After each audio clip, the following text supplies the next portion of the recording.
Get a delicious meal at Noodles & Company in Eden Prairie, off Prairie Center Drive, next to the Southwest Bus Station. And we're back here at Courtney Fields at Braemar Park, just getting through our, well, at least broadcast rain delay. They kept playing during that rainstorm, though, and you didn't miss any scoring. We still remain 8-3. There's one out here now on the top of the 8th inning. It is Wall still on the mound here for Edina. And Sheldon Mix is at the plate for Shakopee.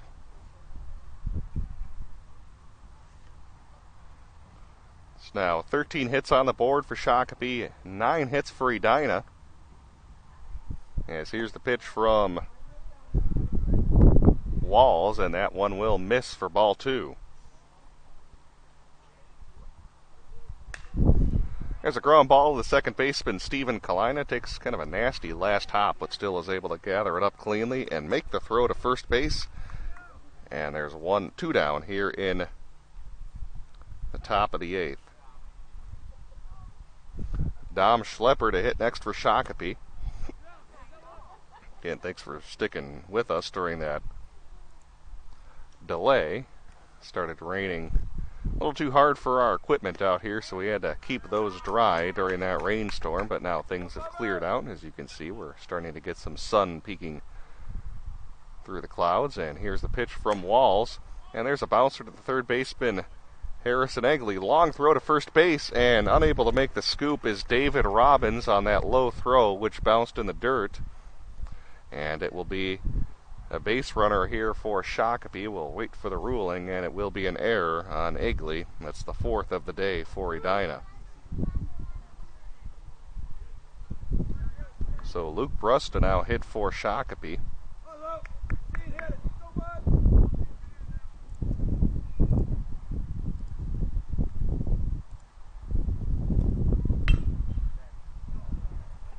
And that'll be fouled out of play for strike 1.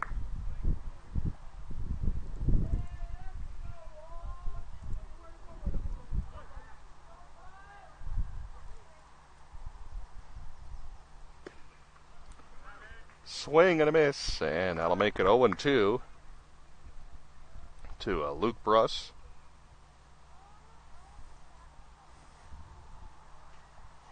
Walls ready. Here's the 0-2 pitch. And Bruss will pop that up into shallow left field. Closing in and making the catch is the left fielder, Jack Hunzelman. And Shakopee is retired in the top of the 8th inning. Edina's down to their final 6 outs to work with. They trail 8-3. This is the Legion Sub-State 3 tournament here on PSB Media. It's every kid's favorite time of year. But for over 1,000 Eden Prairie kids, no school means missing the only consistent meal they may get all day. But one of our Eden Prairie nonprofits is changing that. Catherine Keeler of Prop tells us about their Summer Food for Kids program and how you can help. The Summer Food for Kids program is a really important program that we have here. Did you know that 23% of the kids who attend schools here in Eden Prairie qualify for free or reduced price lunches? And during the summer, those kids are home. And so our program helps fill that gap and helps provide about 2 weeks worth of groceries during the summer for those kids. As for the types of foods Prop needs you to donate, we got a grant that's helping us purchase a lot of perishable items, so fruits and vegetables and yogurts and cheeses and meats. But we need some help with some of those more non-perishable items. And the top 5 items we're looking for are canned chicken, canned tuna, mac and cheese, peanut butter, and canned pastas like canned ravioli. And if you'd like to make a donation to the Summer Food for Kids program, you can drop it off right here at Prop. We're at 14700 Martin Drive in Eden Prairie, and it's right off of Highway 5 and Mitchell Road. Again, that's the Prop Summer Food for Kids program. For more information, visit propfood.org.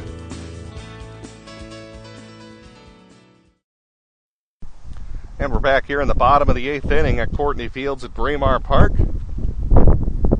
As Spencer Egley will lead things off in the bottom of the 8th inning as he'll hit a flare down the left field line. It will be foul. And it'll make the count 1-1 here to Harrison Egley.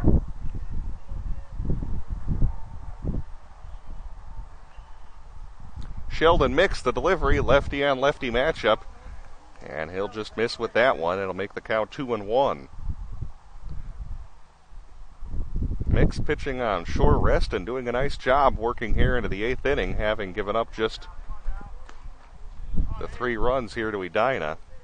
And Mix will miss again. It's 3-1 to Edina's third baseman. 3-1, and there's a tapper down the first base line. It will be foul.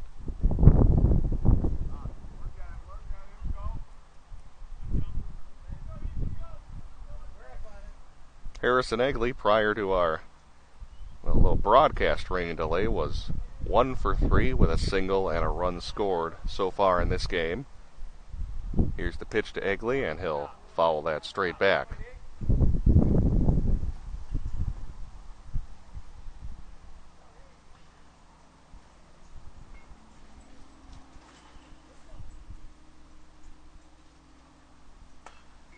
And reaches forward and hits a comebacker to Sheldon Mix. Easy play to first base. And that's the first out here of the 8th inning. So after Sheldon Mix fell behind 3-1, he's able to retire Harrison Egley on the ground out.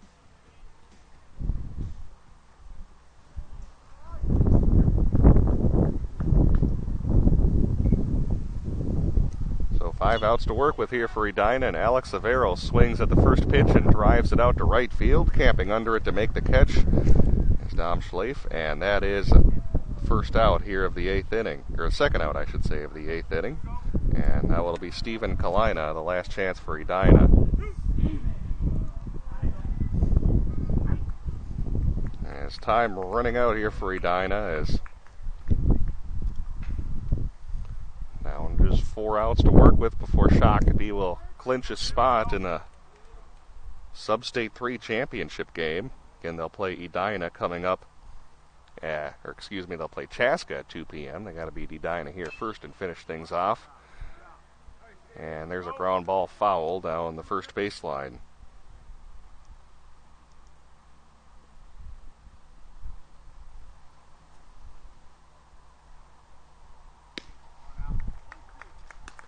And that pitch will miss for a ball, 1-2.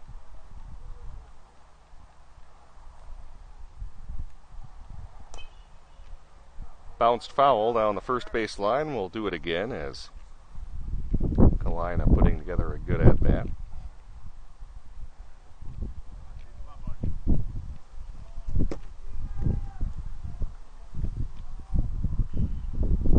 The delivery from Sheldon Mix, and Kalina skies a high pop-up on the infield dirt just behind second base. The shortstop, Dom Schlepper, will make the catch. And Edina Legion is done in the bottom of the 8th inning. We'll head to the 9th up next. It's still 8-3 Shakopee right here on PSBMN.com. Great food and great sports. It's the Tavern on 4 and 5 in Eden Prairie. This season, the Tavern on 4 and 5 will be showing several PSB broadcasts of Eden Prairie boys hockey on the big screen TVs. So make it a night out.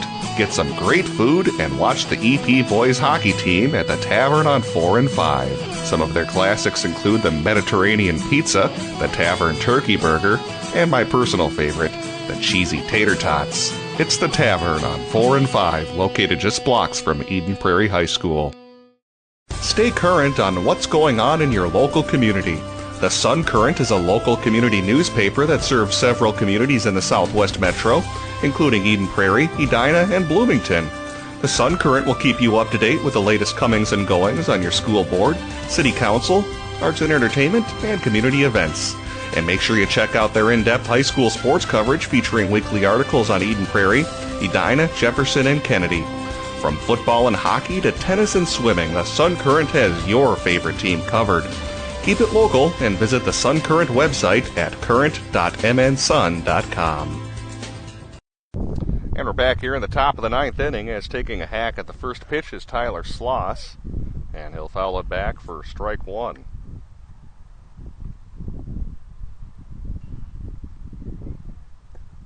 Now they're swing and a miss. A little something extra on that fastball from Walls. Doing a good job here in relief, keeping Shakopee off the scoreboard. And he'll miss downstairs. That'll make the count 1-2.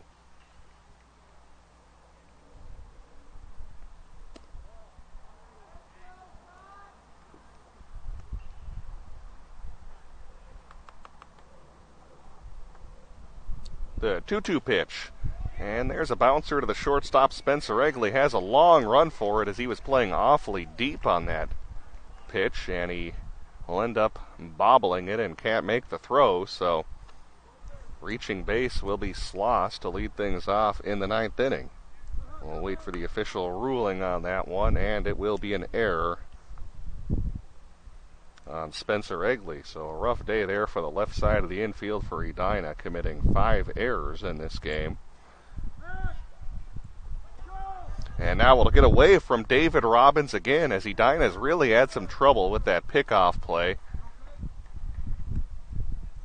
Walls has tried to pick off a number of those Shakopee runners, and a couple of times they've gotten away from first baseman David Robbins, and this will allow Sloss to check in at second base.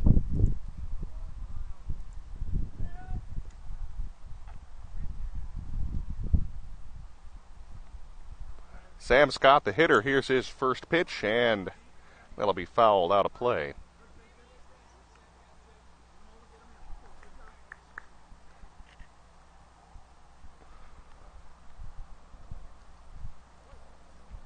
And due up for Edina in the bottom of the 9th inning, it will be the 9, 1, and 2 hitters. Charlie Black, followed by Zach Walls, then Will Vanderbilt. And if you're an Edina fan, you're hoping a lot more hit than just those 3. 1-1 pitch to Sam Scott. Here it comes, and there's a bouncer through the middle for a base hit. They'll hold up the base runner Sloss at third base. So runners on the corners and still nobody out here in the top of the 9th inning.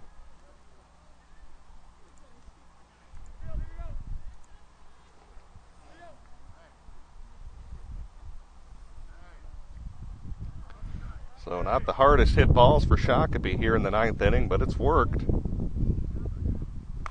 An error on the shortstop, Spencer Egley, and now a bouncer that just sneaks through the middle. And Shakopee in business here to try to get some insurance runs. And it's Dom Schlief batting for Shakopee. Here is the pitch from Zach Walls, the 1-0, and that catches the inside part of the plate for strike.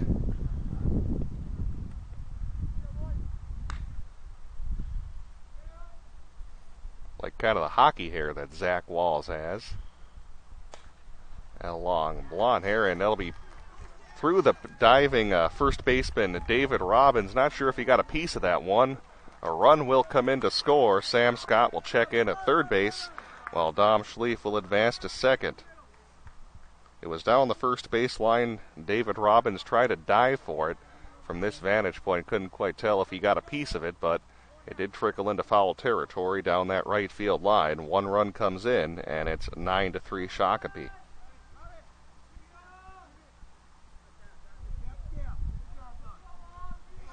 And now it'll be Travis Larson at the plate here for Shakopee.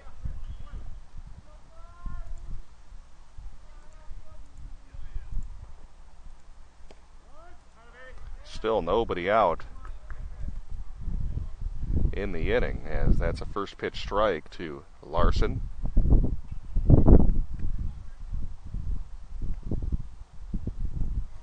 Bounced in the dirt. Good block by Charlie Black to prevent Sam Scott from thinking about coming home.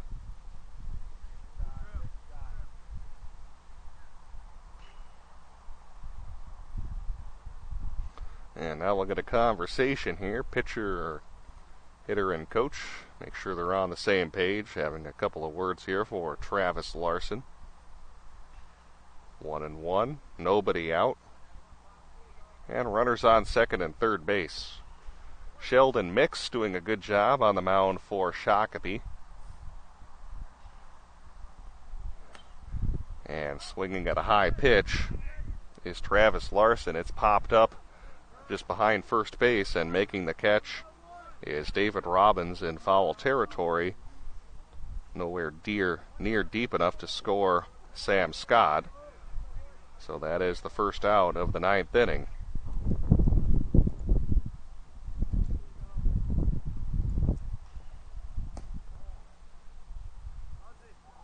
And back to the top of the order we go. It's Rhinesmith at the plate as he looks at a first pitch ball down low.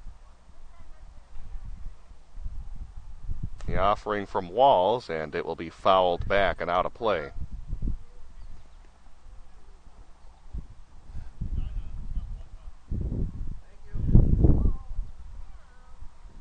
"14 hits for Shakopee, 1 error, 10 hits for Edina, 5 errors. It's 9-3 in the only category that counts, runs.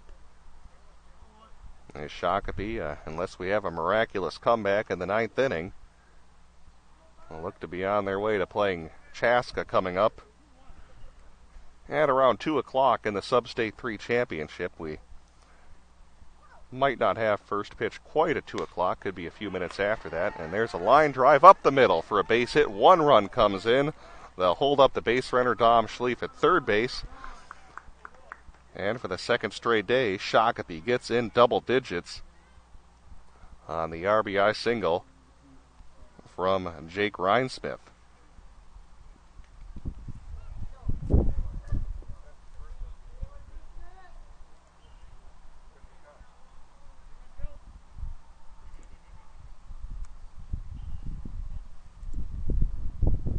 So now number 2 hitter Austin Leadstrom will step in for Shakopee.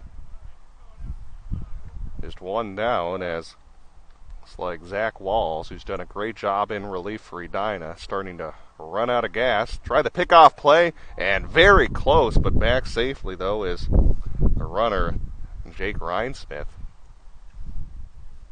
Always an adventure on those pickoff plays. Edina's had a couple of close ones over there, but problem is they've also thrown a couple into foul territory. Good play by third baseman Harrison Egley to make a strong throw to first base, and that will retire Austin Leadstrom. But on the play, Dom Schlief will come in to score, and Rhinesmith will advance to second base.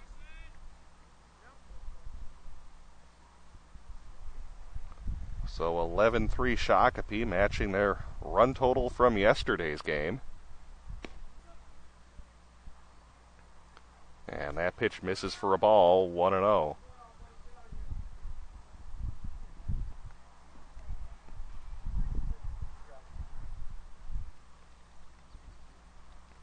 Sheldon Mix, who has gone 8 innings and given up just 3 runs, is batting for Shakopee.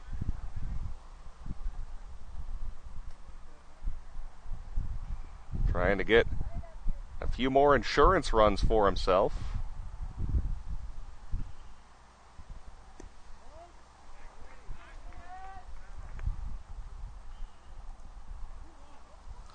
And that pitch will miss. 2-1 the count to Mix.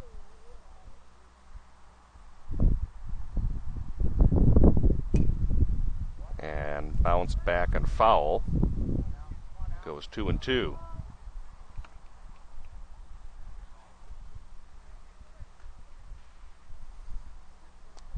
Battle of teams brewing. And are located along the Minnesota River in the Southwest Metro, Chaska and Shakopee. Also would be the rubber match of their games here at the tournament. Sheldon Mix with a sharp ground ball hit to Spencer Egley at short. He'll make the throw to first base, and that'll do it for Shakopee in the top of the ninth inning. Last chance for Edina coming up. They need to score 8 runs to keep this game alive. This is the Sub-State 3 tournament here on PSB Media. Be a part of the next big thing. Consider advertising with PSB. You'll reach a consistent and loyal audience for less than traditional forms of advertising, such as print and TV, and listeners will associate you with quality and reliability. When they hear your ad, they'll appreciate it and know you're helping to support and keep JFK and Eden Prairie Athletics on the air. And the ad rates are never going to be lower. PSB offers 30-second audio advertisements written and produced professionally. web and banner advertising, live 10 to 15 second liners describing your business during the broadcast, and segment sponsorship opportunities. PSB offers a number of different advertising packages to accommodate your specific needs. For more information, go to psbmn.com/advertise. Woohoo! This is the best dirt bath ever! Larry, what's with all that racket? I'm loving my new digs. This compost is amazing. Come on in, give it a try. What are you talking about? Oh yeah, you weren't kidding, Larry. This stuff is great.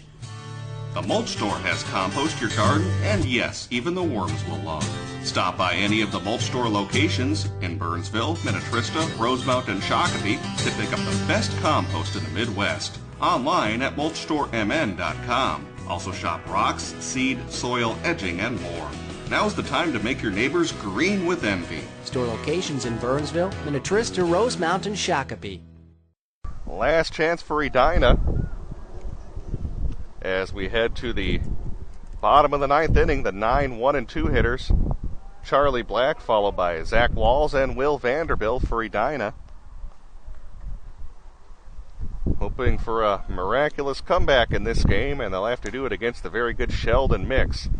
And there's a shallow pop-up hit to the second baseman. Austin Leedstrom makes the catch, and that's the first out here in the ninth. Zach Walls hitting next for Edina.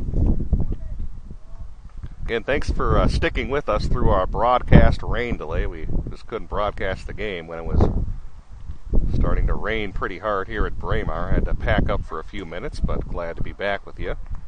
And hopefully the weather will cooperate so we can bring you the next game coming up at right around 2 o'clock. And right now it looks like it's going to be Shakopee against Chaska, as Sheldon Mix will miss outside. It'll make the count 2-0 to the Edina leadoff man. Working quickly here is the 2-0 pitch, and it'll be fouled straight back and out of play.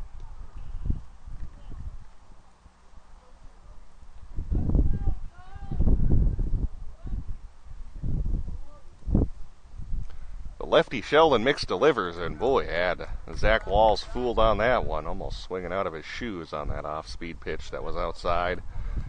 Make things 2-2. And a low pitch that Walls will ground to the third baseman. Luke Bruss makes the throw to first base in time, and Edina is down to their final out here of the American Legion baseball season.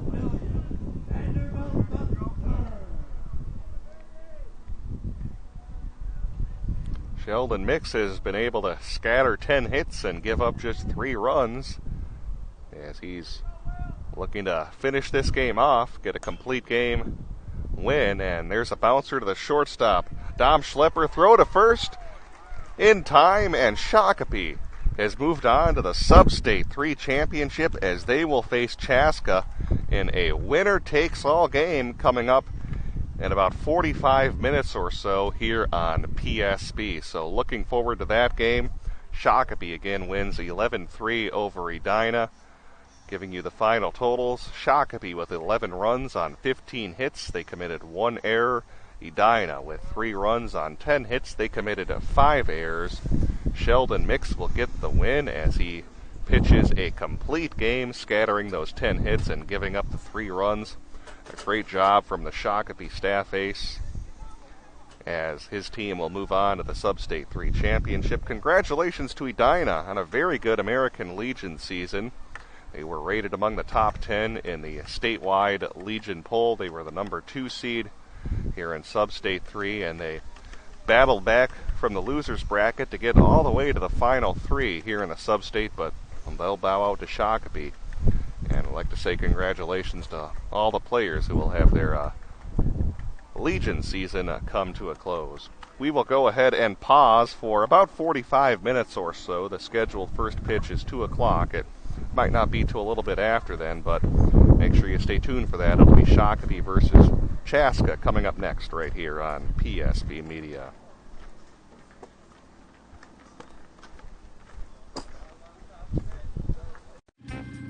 Jeepers, it's the Creeper! What do we do now? It's a mystery. I know. like a good neighbor, State Farm is there. Zoinks! It's Lucy, like our favorite State Farm agent lady. Hi, gang. I'll handle it. And that's not really a monster. Creeper! Mr. Carswell! You meddling kids. State Farm takes the mystery out of dealing with insurance. Get to a groovier state. Ray, why aren't you eating? Like these insurance bills are so high, I've lost my appetite. I am freaking out. Mysteriously high rates can be stressful. Switch to State Farm for discounts up to 40%. Get to a groovier state. Shop and save with Brandy Warmbier State Farm Insurance Office in Eden Prairie, a local connection at a lower cost. BrandyWarmbier.com.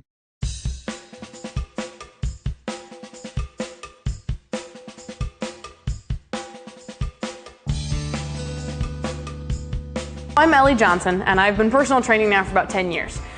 Started originally here in Minnesota, did it for a little bit when I lived in Los Angeles in California, working at a bigger box place out there. And that kind of is what geared me towards not wanting to continue with a bigger box facility. I didn't like the corporate atmosphere, kind of the high pressure sales environment. So when I moved back to Minnesota, the goal was to create that private environment, non-pressure, really trying to work towards people's goals, what their health was, emphasizing the clients first, and wanting, our slogan is, we're creating a healthier world one person at a time. So really putting them first and really wanting to help change their lives. So we sit down with you one-on-one with the trainer and we do a complimentary consultation. So we're figuring out what your goals are, what you want to achieve, what you've done in the past, what's worked, what hasn't. Not only on the exercise, but also the nutrition. We want to know what is intaking right now, what you're eating, and then also any medical history we need to know about. Then we're able to do a baseline assessment where we get your body fat, your measurements, we do some strength and flexibility tests, so we really know where you're starting from, so where you're at now and where you want to be. So we can set up that timeline, show you how long it's going to take, and then from there we create the customized program. What we tend to find with a lot of clients coming in is that they've put other things as a priority in most of their life. They've put work first, they put their kids first, and now it's time to kind of take some time for yourself. They might have grandkids coming along the way and they want to be there living a healthy, active life to be there for the people in their lives. And what they're finding is that because of putting all those other things first, that the stress and the toll of life and eating the wrong foods and not getting to the gym and exercising have taken a toll. So they're coming to us and saying, hey, I want to have a great retirement, but my knees are hurting and I've got high blood pressure and high cholesterol.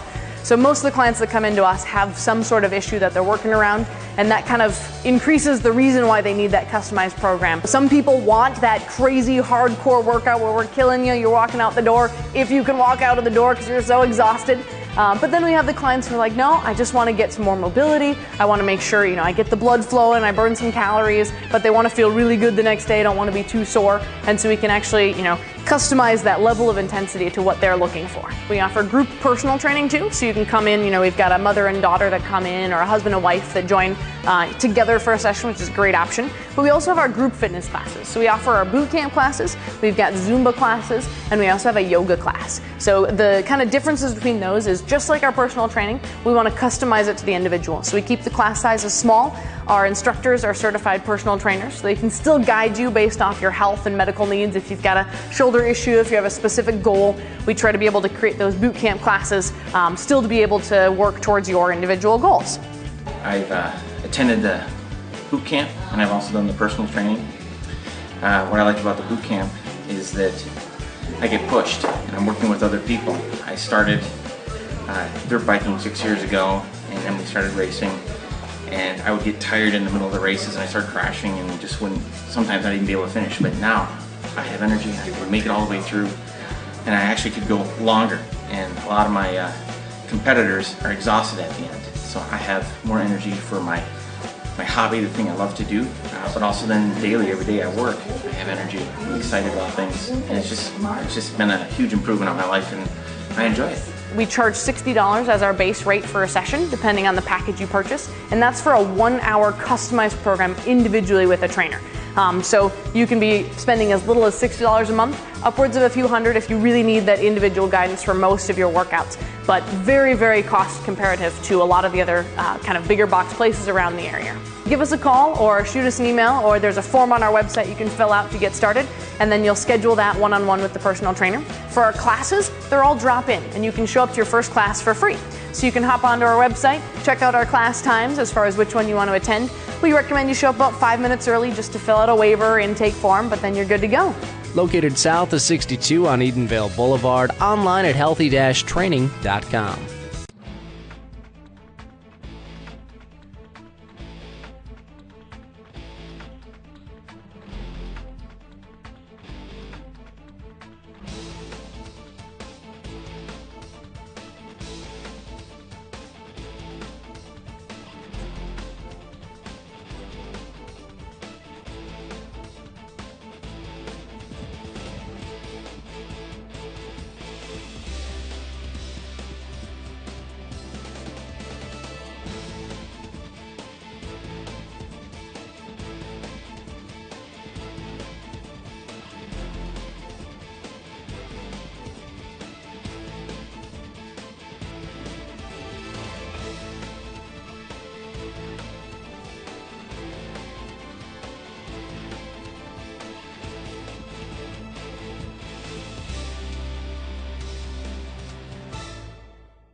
Well, actually, I had two issues going on. I had a torn rotator cuff surgery in February of 2013, and also a herniated disc in my back.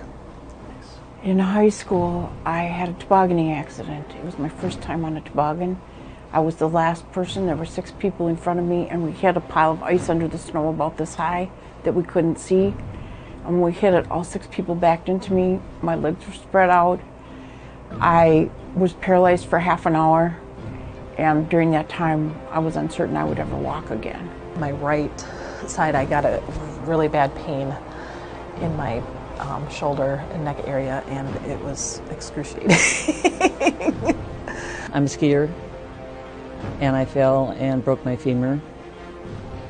And prior to that, I also fell on the ice, helping the dog into the back of the truck because the dog wouldn't get in, and I fell and I broke my shoulder, and I had 3 pins put in, and they didn't give me enough therapy, and I ended up with a frozen shoulder.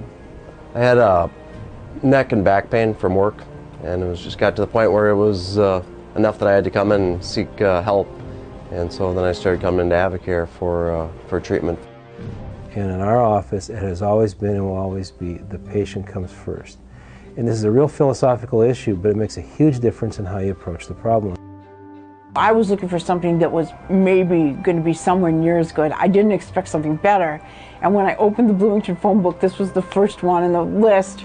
And it called itself a pain clinic, and I called it first, and I was really impressed, and I came right in. Meeting Dennis for the first time, I realized that they treat it more holistically. So I really was looking for help with both areas of my body. Came in here and just seemed like knew what he was talking about, and then started getting treatment here and helped, so stuck with it. So been to enough different chiropractors over the years that I know that like the treatment I get here. I feel that they very customize for what you need, and that's even with my therapy for my car accident. I can tell that it's not the cookie box. Everybody gets the same treatment, and it's for what actually is going on with you and your body. What separates us from the other chiropractors in the area is the fact that we can provide a much broader array of services under one location to include the medical and the physical therapy. There's many healthcare plans out there that do not have therapy coverage for medical assistance and Medicare for chiropractors. Here we can much better service a medical assistant or Medicare population because we can combine the therapies and we get better results. Treating soft tissue, not just doing adjustments, but also acupuncture, laser treatments, and then incorporating exercise. So it's really hitting it from all angles. A physical trainer is not an expert who can tell you what a physical therapist can when you've had an injury.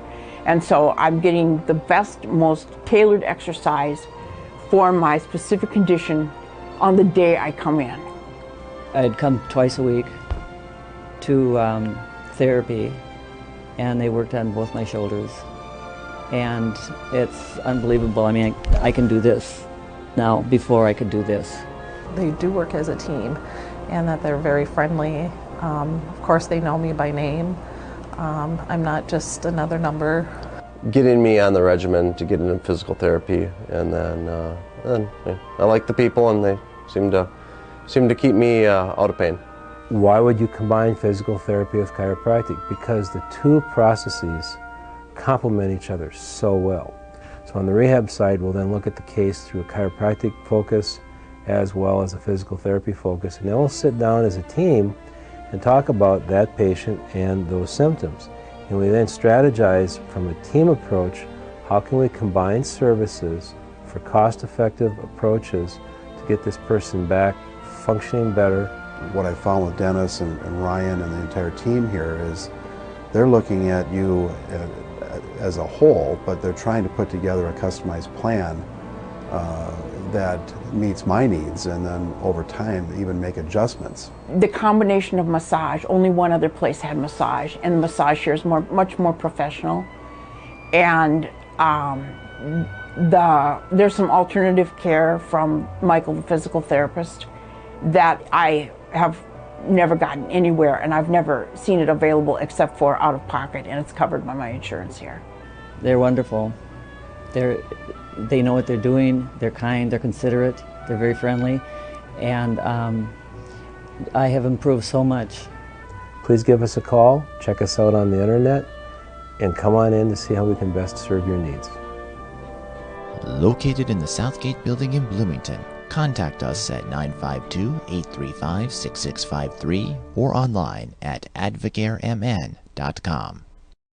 I had a torn rotator cuff surgery in February of 2013, and also a herniated disc in my back. The fact that they're hitting me with everything they've got as far as treatment, it's really helped. They're looking at you as a whole, but they're trying to put together a customized plan that meets my needs, and then over time even make adjustments. Working in an office, I answer the phone, I'm on the computer all day using the mouse, and so my right side I got a really bad pain. I feel that they very customize for what you need. It's for what actually is going on with you and your body. Anybody who's ever had like an ache or a pain, I'm like, oh yep, you have to go see Dr. Dennis and his crew, and I'm like, they're the best. I'm like, they will figure out what is going on with you. I'm a skier, and I fell and broke my femur. I came here. My husband had been here before. They know what they're doing. They're kind. They're considerate. They're very friendly, and I have improved so much. Well, when I came here, I was just using a cane, and I would say in a couple of weeks, I was fine with my leg. I had neck and back pain from work, and it was just got to the point where it was enough that I had to come in and seek help. And so then I started coming into Advocare for treatment for just back and neck pain. I've been to different chiropractors over the years. At some of the other places, they haven't had all those things like, the acupuncture, the cupping, and I've done a lot of these different things, and at different times they definitely help. So I think that is a differentiator. In high school, I had a tobogganing accident. I was paralyzed for half an hour, and I was never the same again. I came here partly because it was advertised as a pain clinic, and I wanted something progressive. And when I got here, I was very pleased. I am more confident at home with my movement. I feel much stronger physically and much healthier overall. Whether your problem is from an acute injury or a chronic pain management issue, we feel we can help you. Contact us at 952-835-6653 or online at advocaremn.com.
Fall is coming and you're going to have a need to dispose of your yard waste, such as leaves. Rob from the mulch store here. Where do you go to dispose of these materials? Well, thanks, Kevin. The mulch store has 4 locations in the metro. You can see those locations on our website at mulchstoremn.com, and you pick the site that's closest to you. When you go to that site, you'll pull in, you'll go to our gate attendant, and they'll help you decide how much material you have and what type, and then the fee that's associated with that for disposing of it. After you pay your fee, you then go to the appropriate pile, and you'll dispose of it in either the yard waste for your grass or leaves, or the brush pile for any of your wood waste. What happens to the yard waste after it's dropped off at the mulch store?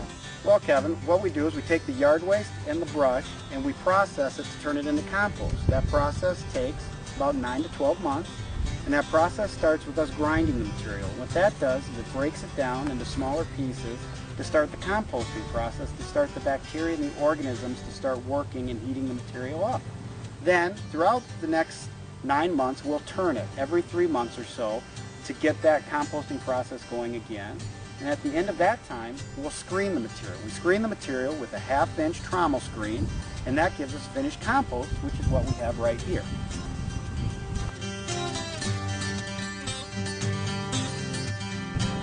Once it's turned into compost, what can this material be used for? Well, Kevin, compost is used as a soil amendment. You blend it in with your existing soils, and it will reduce the amount of chemical fertilizers you need to use. It'll help increase your organic matter to help in root growth, and it also helps in holding water, so it reduces the amount of water you need for watering your lawn or your garden or your plant.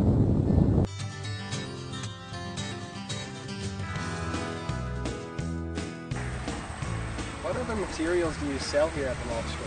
Well, Kevin, we have a variety of materials that we do sell. We have soil blends that we use our compost that we just talked about to make for potting mixes and for flower gardens and for lawn applications. And we also have a variety of wood mulches that we sell, starting with our hardwood mulch, which is the pile we're standing in front of now. It's a single ground product. We have our bark product, which is the bark of the hardwood. That is a double ground product, a little softer product. It holds together better on hills. We have dyed products, variety of colors, red, gold, browns. And we have cedars, red cedar and white cedar, which are really good. The aroma actually is good for keeping away insects. How do you get the compost and other materials you sell at the mulch store into the backyards of these customers? Well, if the customer comes in and they have a pickup truck or a trailer, as part of our service, we'll load you with one of our skid loaders or front end loaders. But if you need more product than what you're able to haul or you're willing to haul, we deliver any quantity, any product to any city in the metro area. And if you want more information on that or any of our products, go to our website at mulchstoremn.com.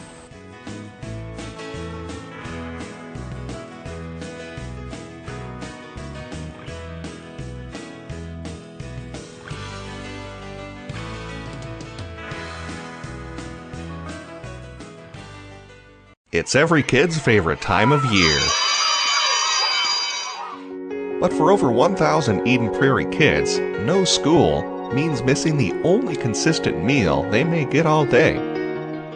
But one of our Eden Prairie nonprofits is changing that. Catherine Keeler of Prop tells us about their Summer Food for Kids program and how you can help. The Summer Food for Kids program is a really important program that we have here. Did you know that 23% of the kids who attend schools here in Eden Prairie qualify for free or reduced price lunches? And during the summer, those kids are home. And so our program helps fill that gap and helps provide about 2 weeks worth of groceries during the summer for those kids. As for the types of foods Prop needs you to donate, We got a grant that's helping us purchase a lot of perishable items, so fruits and vegetables and yogurts and cheeses and meats. But we need some help with some of those more non-perishable items. And the top 5 items we're looking for are canned chicken, canned tuna, mac and cheese, peanut butter, and canned pastas like canned ravioli. and if you'd like to make a donation to the Summer Food for Kids program, You can drop it off right here at Prop. We're at 14700 Martin Drive in Eden Prairie, and it's right off of Highway 5 and Mitchell Road. again, that's the Prop Summer Food for Kids program. For more information, visit propfood.org.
Get a delicious meal at Noodles & Company in Eden Prairie, off Prairie Center Drive, next to the Southwest Bus Station.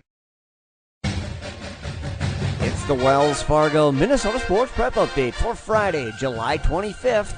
I'm Ryan Phelps. We'll start with a quick follow-up from a story we covered last week as the USA Cup soccer tournament wrapped up in Blaine over the weekend, and the Minnesota teams led the title chase on Championship Saturday as the home state captured 9 championships. Canada and Japan led the international teams. This year's tournament featured a record turnout of 1,060 teams from 21 states and 19 countries, making it the largest youth soccer tournament in the Western Hemisphere. The weekend and week-long tournaments together generated an estimated $20.4 million in economic impact. Of course, these aren't high school teams, they're club teams, but many athletes who currently play high school soccer in Minnesota schools have played in this tournament a number of times over the years. Minnesota High School Soccer Training Camp begins on August 11th. The first available contest date is August 21st, exactly 1 month from today. Switching to football, this year's season starts on August 28th, unless, of course, the school has permission to play a 0-week contest. Training camp for those 0-week teams starts August 11th, the rest of the state on August 18th. And as the rules have changed over the years, that includes 1 week of conditioning, followed by 2 weeks of practice. And the big football news this offseason was the district scheduling. At the June Board of Directors meeting, they unanimously adopted the plan that places all member schools with football programs into districts. The members of each district will divide the district into sub-districts and then create a full schedule for each team. We'll discuss district scheduling as this year's season approaches, but the new change takes place next year. I like saving money. I mean, it's not like I have a purse stuffed with coupons or... Okay, I do. The other day, I went into Wells Fargo to get help with a car loan. Good news. You qualify for our double discount promotion. Get double the interest rate discount we normally give on select new loans and lines of credit just for being a Wells Fargo checking package customer. And the best part, I didn't even need a coupon. Come to Wells Fargo to discuss how the double discount promotion can help with the interest rate on your new loan or line of credit. Wells Fargo. Together we'll go far. Subject to credit qualification. Wells Fargo Bank N.A. Equal housing lender. Great food and great sports. It's the Tavern on 4 and 5 in Eden Prairie. This season, the Tavern on 4 and 5 will be showing several PSB broadcasts of Eden Prairie boys hockey on the big screen TVs. So make it a night out. Get some great food and watch the EP boys hockey team at the Tavern on 4 and 5. Some of their classics include the Mediterranean pizza, the Tavern turkey burger, and my personal favorite, the cheesy tater tots. It's the Tavern on 4 and 5, located just blocks from Eden Prairie High School. Now's the time to think green. Springtime lawns and savings. The Mulch Store is a great community resource for landscaping products and landscaping materials. Known for having the best compost in the Midwest, the Mulch Store can be found online at mulchstoremn.com. Browse and buy mulch, soils, grass seed, rocks, edging, and more. Everything you need to make your neighbors green with envy. mulchstoremn.com. Store locations in Burnsville, Minnetrista, Rosemount, and Shakopee. And now a look back at some of the highlights from 2013. And we start on the hardwood with Anders Broman of Lakeview Christian Academy in Duluth, who ended his senior season with a state record 5,119 points last March. Then Minnesota's top prospect, who we've watched since he was in 8th grade, point guard Tyus Jones led Apple Valley to their first ever boys state basketball championship. He's a senior this year and heading to Duke next fall. And after the basketball season, a long wait, as the spring sports season didn't start statewide until May due to the snowy April, more than 4 feet in some parts. In girls hockey, a record-setting game in the semifinals as Minnetonka beat Lakeville North 4-3 in 6 overtimes. The game, played on a Friday evening, was tied 3-3 at the end of the second period and remained that way until 1:04 a.m. on Saturday, when Skippers forward Amy Peterson scored at the 5-minute 29-second mark of the 6th overtime. The Edina girls tennis team won their 17th straight championship in October, and a month later, we said goodbye to the Metrodome with Prep Bowl 32, as 7 teams won state championships for the last time under the Teflon. And finally, some coaching honors. Ron Stolsky, the winningest coach in Minnesota football history, played in his first ever state championship this fall. And Bob McDonald, the winningest boys basketball coach ever, won his 1,000th career game and announced that he'll be retiring at the end of this season. Pitches, here's the bunt, the squeeze play, throw home, the tag, and no! She is safe. Lakeville South takes the lead on the squeeze play. The sounds of state softball. That was Jim Erickson on Bob FM. And for the first time in school history, Lakeville South captured the Class 3A state title, beating Maple Grove 3-2 in the come-from-behind win. They trailed 2-1 in the bottom half of the 6th inning when Mariah Uphoff's squeeze play bunt scored Alicia Young from third. That made it 3-2, and that was your final. Kylie Stober gave up just 4 hits in the win with 11 strikeouts. Sydney Smith of Maple Grove struck out 6 in the loss. In the Class 2A state championship at Caswell Park in North Mankato, Cass and Manorville gets their first ever state softball championship as well. But it was pitcher Maddie Damon who stole the show. She struck out 11 and gave up just 1 hit in the 3-0 win over LeSueur Henderson. Second baseman Dana Rasmussen went 2 for 3 at the plate with 1 run scored. The pitching was also dynamite for LeSueur Henderson in their first ever state tournament. In the championship, sophomore Carly Brandt gave up 7 hits but struck out 9 while giving up just 3 runs. Quite the contradiction in Class 1A as there was no first-time state champ. New Ulm Cathedral held on for their 7th Class A title in school history with a 3-1 win over New Life Academy. Left fielder Janessa Rothmeyer went 3 for 4 at the plate with 2 runs scored. Winning pitcher Anna Moore of New Ulm Cathedral gave up an astonishing 11 hits but only 1 run with 4 strikeouts. Your first word probably wasn't something like finance or savings or ATM. But whatever that first word was, it opened up a world to you that was built on conversations. It's this exchange of ideas that Wells Fargo puts into practice every day through listening, guiding, and planning. So when the conversation is about ways to grow your savings or your business, we'll be here to help you find the right answers. Because an open dialogue is what opens doors. Wells Fargo. Together we'll go far. Wells Fargo Bank, N.A. Stay current on what's going on in your local community. The Sun Current is a local community newspaper that serves several communities in the Southwest Metro, including Eden Prairie, Edina, and Bloomington.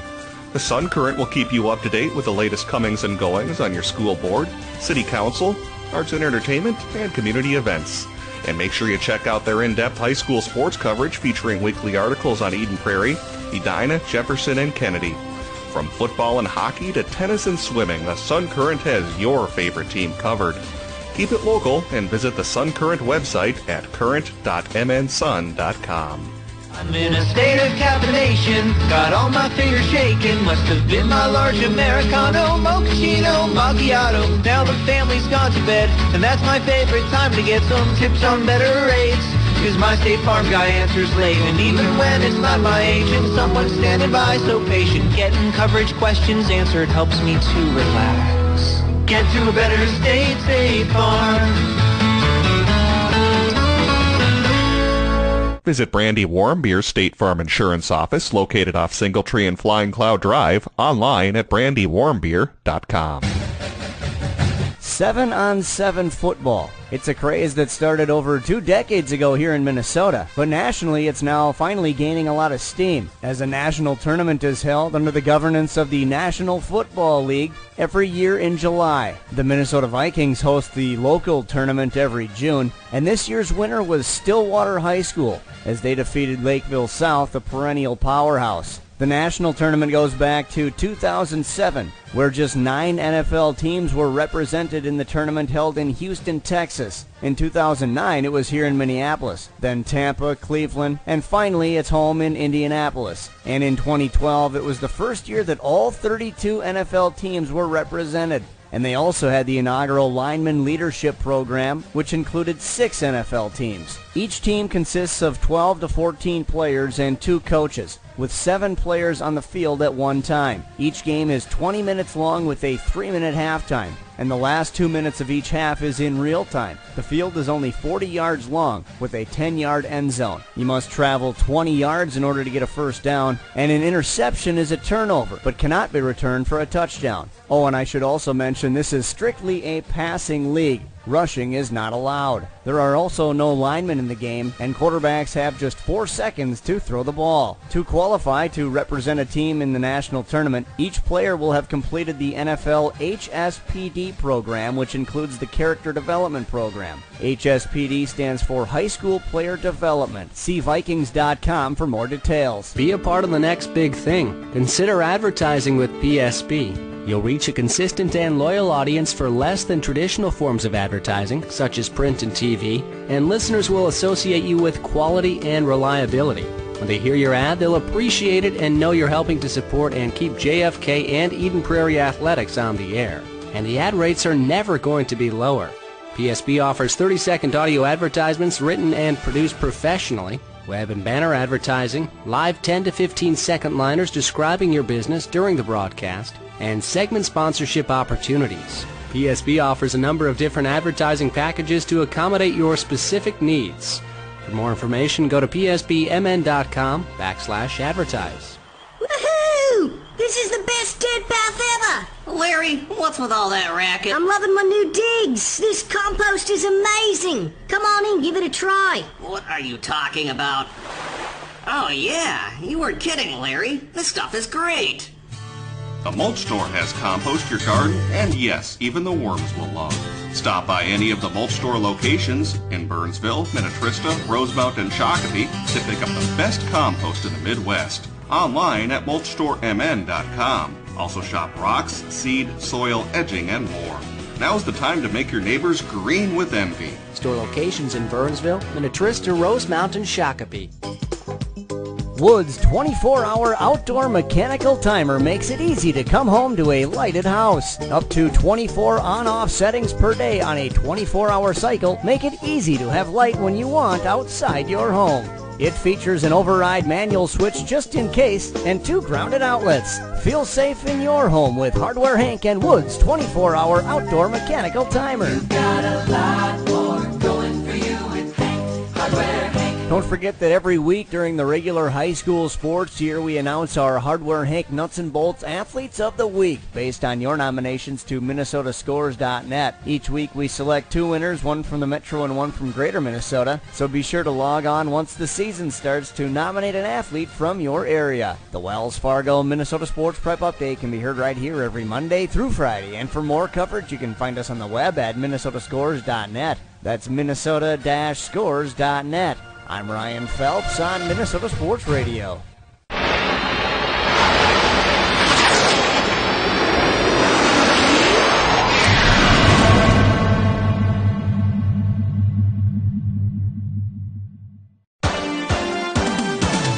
Now it's time for a summer tradition heard exclusively on PSB Media.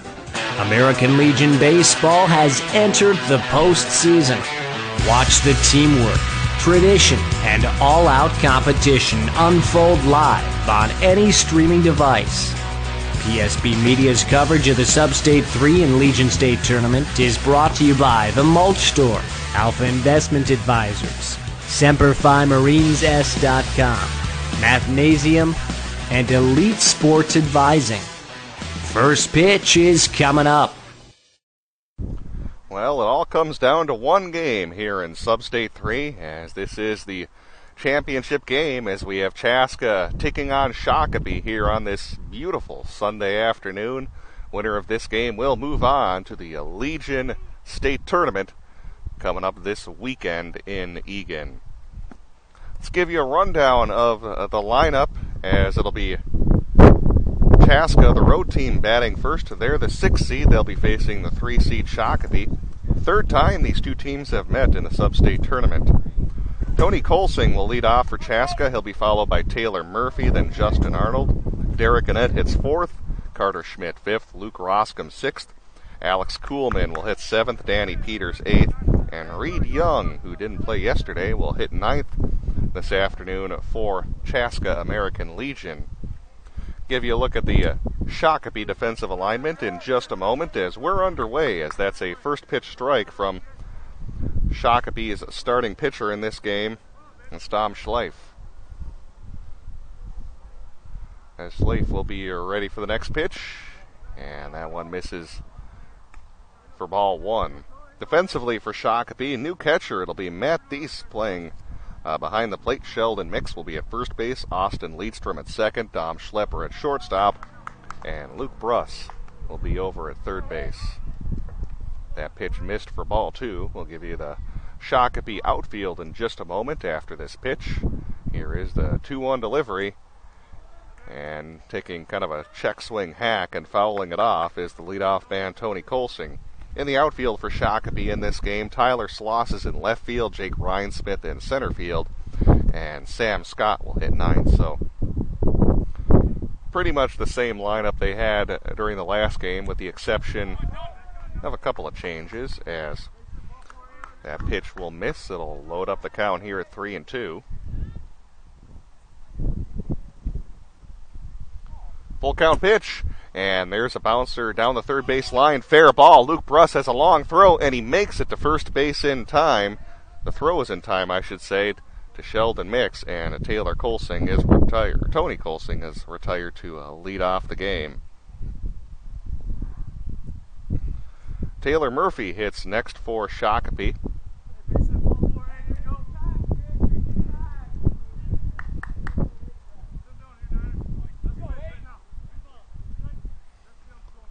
Big to get a good start here for Shakopee, as they've already used their staff ace, as that'll be taken the other way down the right field line, and that is a foul ball. Sheldon Mix, the Shakopee staff ace, pitched in the last game, a complete game performance, giving up just 3 runs in the 11-3 win over Edina.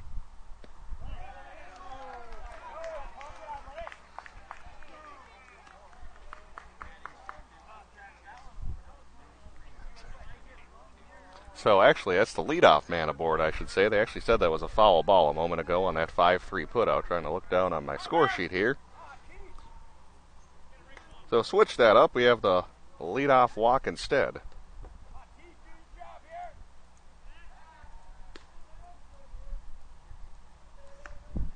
Apologies for that, as we have a runner on first base, nobody out. Again, that bouncer down the third base line hit by Tony Colsing was actually ruled a foul ball. And he got another chance and was able to draw the leadoff walk. So now we have the number 2 hitter, Taylor Murphy, up here for Chaska.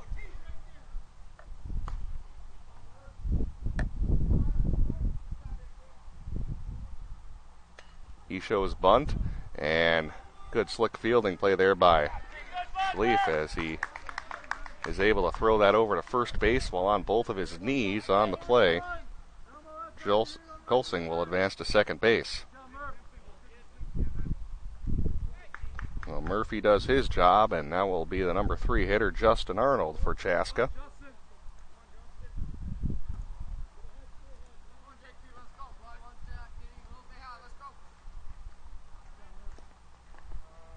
And here's the pitch to Arnold, and that one's in there for strike 1. Chaska was in the Sub-State 3 championship last year against Eden Prairie. And that one misses inside for ball 1. In that championship, Chaska actually had to beat Eden Prairie twice, since Eden Prairie had not lost a game. Chaska won the first game, but then lost the second game. So they were Sub-State 3 runner-ups last season. The guy who's on the mound here in this game for Chaska, who you'll see, Riley Sweeney, had a great start in that first championship game against Eden Prairie last season, scattering a number of hits. And they'll see if he can duplicate that performance here in this game. It's 2-1 here to Justin Arnold.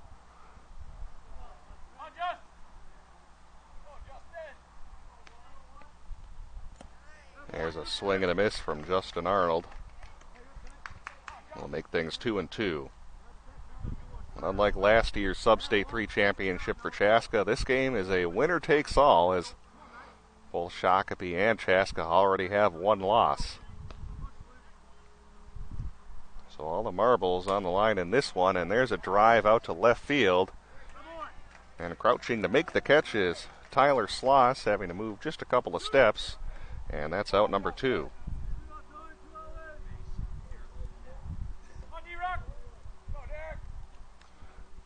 Derek Annette hits next here for Chaska, left-handed hitter. And a couple of hits yesterday, and their 11-8 loss to Shakopee.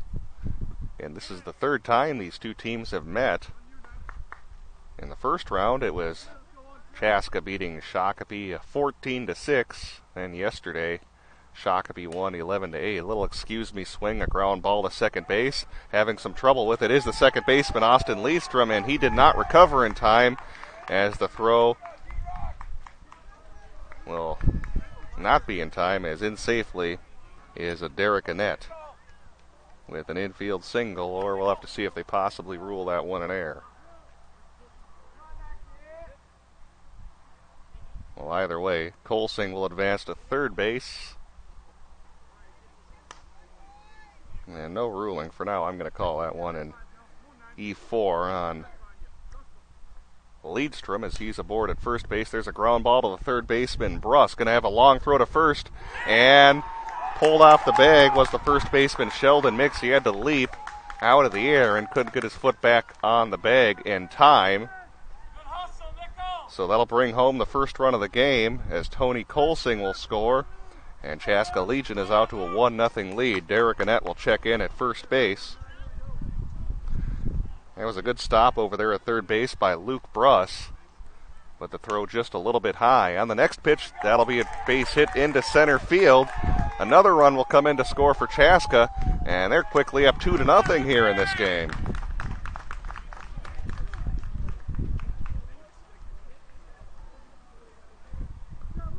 So back-to-back hits have given Chaska Legion an early lead here in this one.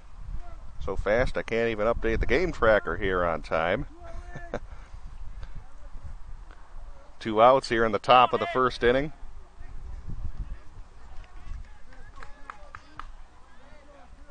And it'll be Alex Kuhlman at the plate. By the way, the RBI were picked up by Luke Roscom just a moment ago, then Carter Schmidt before him.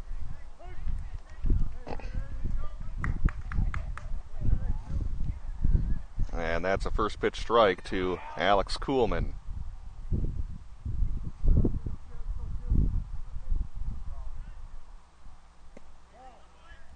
And that one just misses. It'll be ball one to Kuhlman. He'll be playing out in second base when Chaska takes the field. Already a good start here this inning. And pitch number 3 down low makes the count 2-1. To the Chaska second baseman, hitting in the number 7 spot. The error looming large as that's allowed Chaska to take that 2-0 lead. That's pretty well hit out to left field. It'll bounce up against the fence.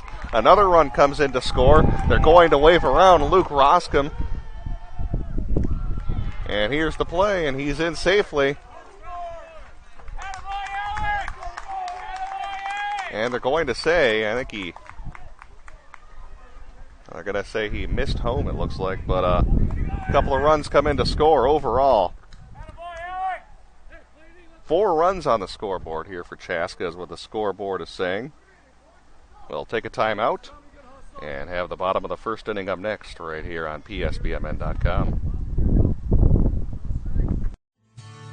Now's the time to think green. Springtime Lawns and Savings. The Mulch Store is a great community resource for landscaping products and landscaping materials. Known for having the best compost in the Midwest, the Mulch Store can be found online at mulchstoremn.com. Browse and buy mulch, soils, grass seed, rocks, edging, and more. Everything you need to make your neighbors green with envy. mulchstoremn.com. Store locations in Burnsville, Minnetrista, Rosemount, and Shakopee.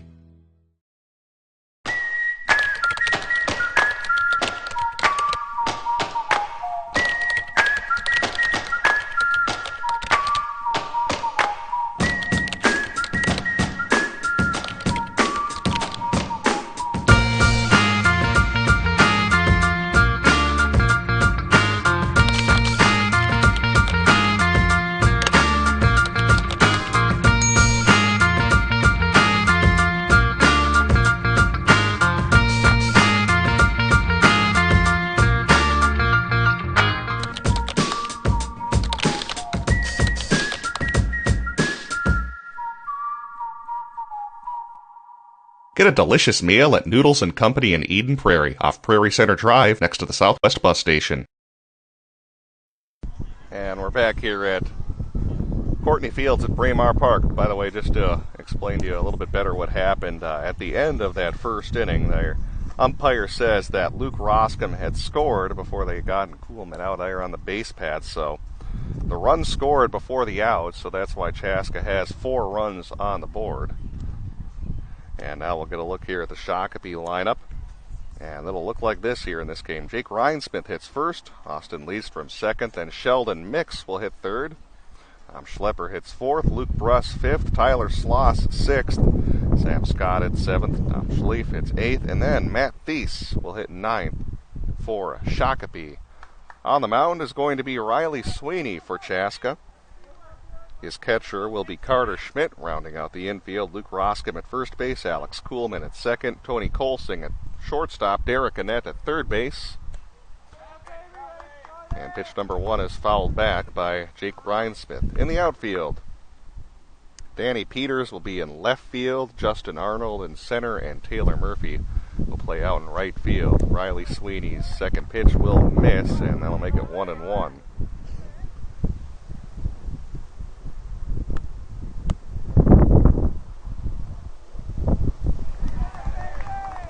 1-2 is the count here to Rhinesmith. So again, to recap, again, top of the first inning, they had actually thrown out Kuhlman at second base, trying to make that a double, but the run had scored before Kuhlman was out.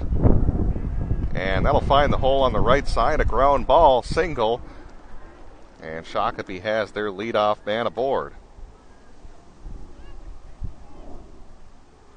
Austin Leadstrom will hit next for Shakopee. Even get you a look at that one on replay, as that one snuck through on that right side.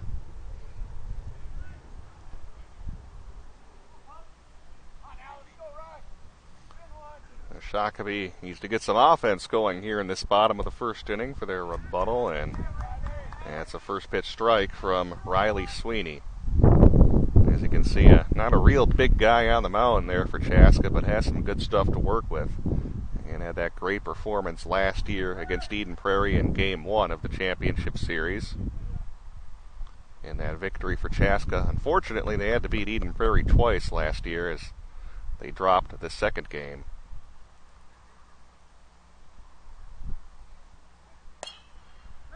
And there's a line drive on one hop fielded by Tony Kolsing. Bobbles it for just a moment, and he will not get to second base in time. Couldn't tag the base in time, I should say, having just a little bit of trouble there on that first hop. And Chaska has a couple of runners on against them. So Rhinesmith will be at first base, Leadstrom at first. And the number 3 hitter, Sheldon Mix, up for Shakopee. And they did rule that one an error on the shortstop, Kolsing.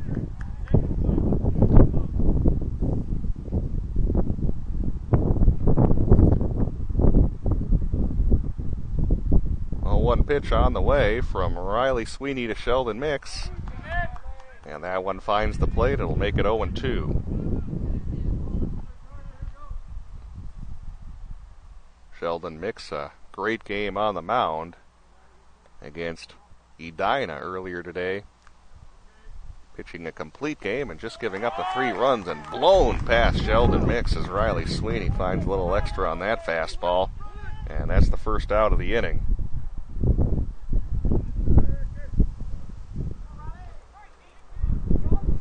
Out of the cleanup man, Dom Schlepper.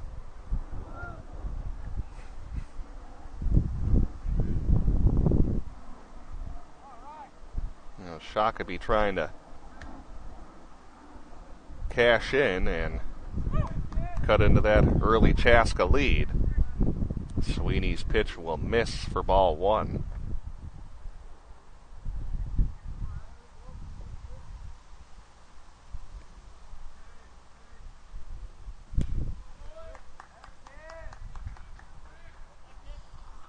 Kind of a half swing there from Schlepper as he'll foul it out of play on the right side. 2 hits, 1 error for Chaska, 1 hit, 2 errors for Shakopee.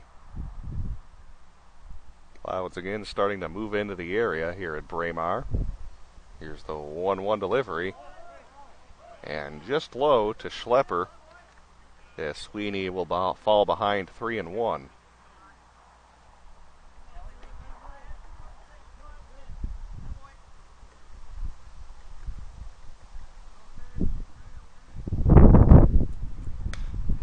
And Schlepper will hit a ground ball, a little glance off of the pitcher, Riley Sweeney, and get deflected just beyond the infield dirt. That will allow a run to come in for Shakopee as they make it a 4-1 game.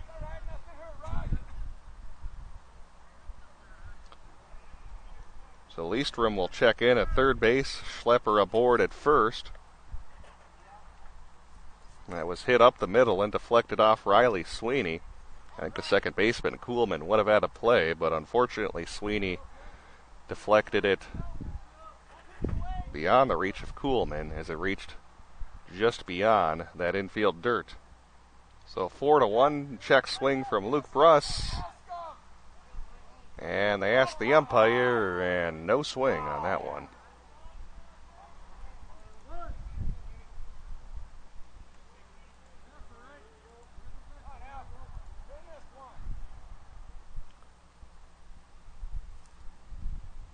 Sweeney's pitch to Luke Bruss. There's a drive out to right field, but right at Taylor Murphy. Deep enough to allow the runner at third base, Leadstrom, to come in and score. And Shakopee has cut the lead in half.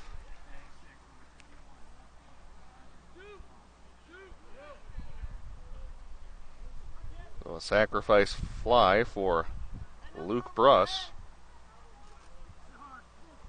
And we're now 4-2.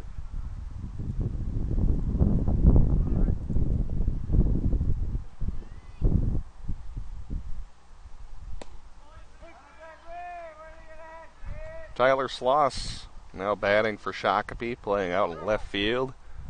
He started yesterday evening's game against Chaska and got roughed up a little bit early in that game. And that'll get away from Carter Schmidt and allow Tom Schlepper to advance to second base. Schmidt not a clean handle on that ball. So a runner in scoring position here for Shakopee. Good response from them after falling behind 4-0 in the top of the first. Here's the pitch to Tyler Sloss, and that will miss outside, 2-1.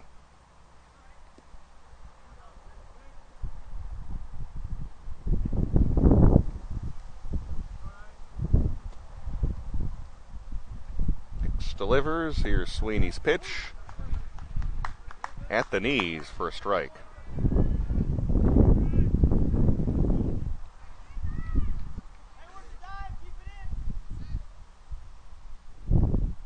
Long look in from Riley Sweeney.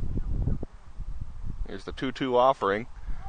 Popped up and not playable, as it'll be behind the Shakopee dugout.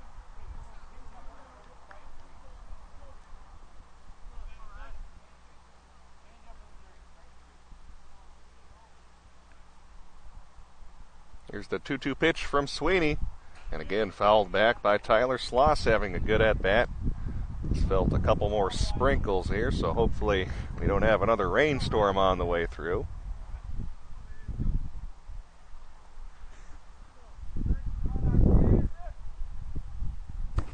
And some intermittent clouds here at Braemar. I guess you could call it mostly cloudy with a few peaks of sun throughout the day. Another 2-2 pitch to Tyler Sloss, and again fighting off another 2-strike pitch.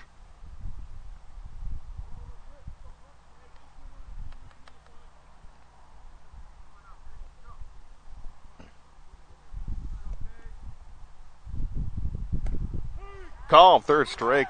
Nice breaking ball from Riley Sweeney as he gets Tyler Sloss looking, and Shakopee's done here in the bottom of the first inning. They cut the lead in half, though, and after one inning, it's 4-2 Chaska on top of Shakopee right here on PSB. I think I have the window seat. You better double check that, my friend. Don't think we don't know who you are. Yeah, I'm Aaron Rodgers. No, that's not it. You're that State Farm discount double check guy. Discount double check. Thanks to the hundreds you saved us, we could upgrade the grill class. Grill class? Your tongs are in your seat back. Save with the discount double check today. Get to a better state. State Farm. Guys, this is my cousin Raj. Hey, boys, I just saved a ton of cash with my State Farm discount double check. So the brats are on me. Oh, geez. Crazy dream. Easy. You're going to wreck Bob's dream. By the way, how's that sausage pillow? Delicious, good stick. Save with the discount double check today. Get to a better state. State Farm. Shop and save with Brandy Warmbier State Farm Insurance Office in Eden Prairie, a local connection at a lower cost. BrandyWarmbier.com. Back here at Braemar in Edina, it's 4-2, Chaska on top of Shakopee.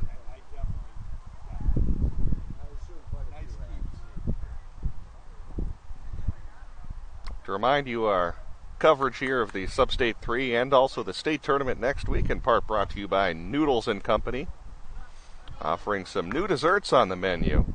Seen the commercials here on the broadcast. They have that delicious-looking tres leches cake. Also a nice carrot cake that they have going, so a lot more than just the typical pasta or macaroni and cheese offerings. Check out those desserts, absolutely delicious. Noodles & Company, nearest location here is in Eden Prairie off Prairie Center Drive and Highway 5 next to the Southwest Bus Station. You can also order online. Find that link on your game tracker screen. There's a drive out to center field. Ryan Smith is under it to make the catch for Shakopee, and we have one down here in the second inning as Danny Peters is retired.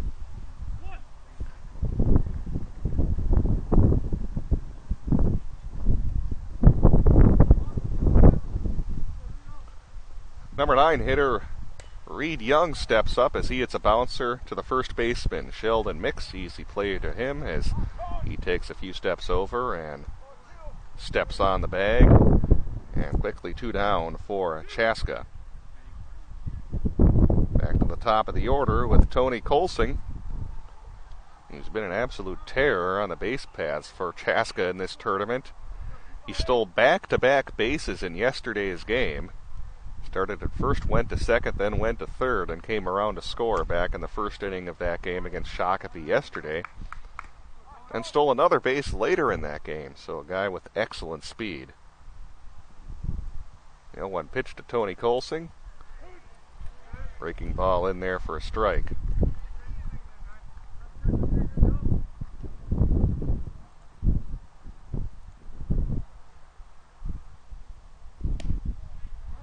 And that'll miss outside for ball 1. To Colsing.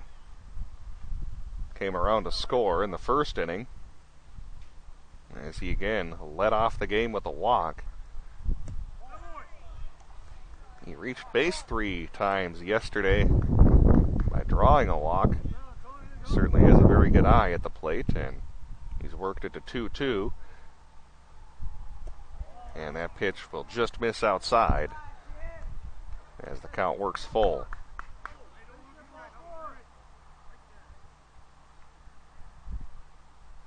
Payoff pitch to Colsing as he'll hit that out to center field. Ryan Smith only has to move a couple of steps. He makes the catch, and Chaska goes 1-2-3 in the top of the second inning. An inning and a half complete here from Braemar. It's 4-2 Chaska here on PS. It's every kid's favorite time of year. But for over 1,000 Eden Prairie kids, no school means missing the only consistent meal they may get all day. But one of our Eden Prairie nonprofits is changing that. Catherine Keeler of Prop tells us about their Summer Food for Kids program and how you can help. The Summer Food for Kids program is a really important program that we have here. Did you know that 23% of the kids who attend schools here in Eden Prairie qualify for free or reduced price lunches? And during the summer, those kids are home. And so our program helps fill that gap and helps provide about 2 weeks' worth of groceries during the summer for those kids. As for the types of foods Prop needs you to donate, We got a grant that's helping us purchase a lot of perishable items, so fruits and vegetables and yogurts and cheeses and meats. But we need some help with some of those more non-perishable items. And the top 5 items we're looking for are canned chicken, canned tuna, mac and cheese, peanut butter, and canned pastas like canned ravioli. and if you'd like to make a donation to the Summer Food for Kids program, You can drop it off right here at Prop. We're at 14700 Martin Drive in Eden Prairie, and it's right off of Highway 5 and Mitchell Road. again, that's the Prop Summer Food for Kids program. For more information, visit propfood.org.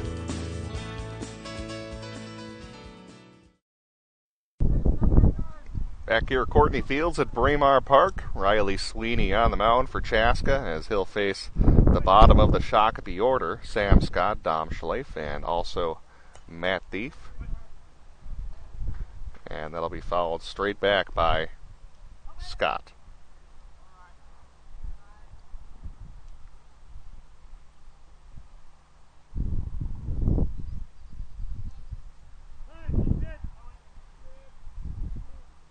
Over in Sub-State 4, their playoffs are taking place as well, and it's basically been the Excelsior Legion team running away with Sub-State 4, as they've pretty much done with the regular season as well. Fouled straight back by Scott. Excelsior ended the regular season 44-5, and I think during 4 Sub-State games in the Region 4 tournament, they've given up all of just 1 run. Pitched 3 shutouts.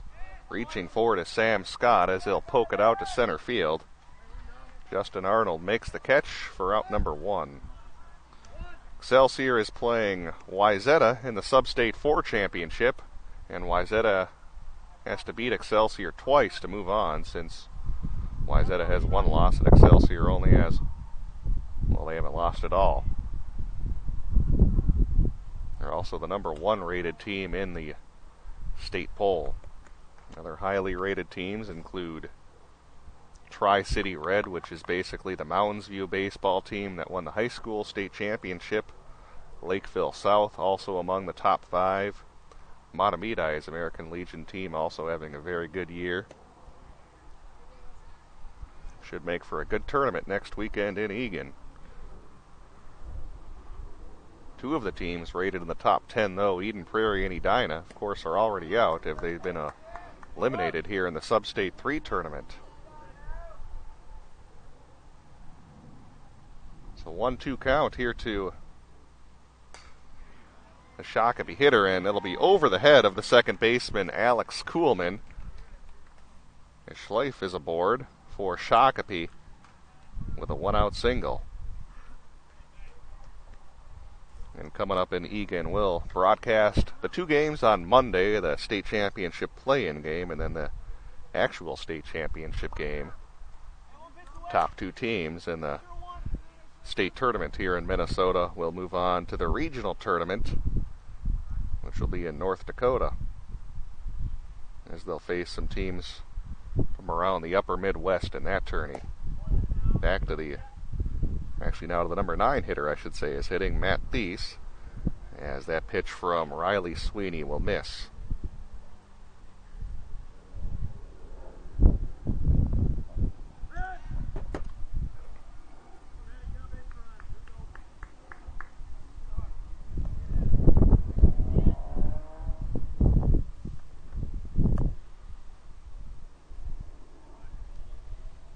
Delivery from Riley Sweeney, and it'll be fouled back by Thies.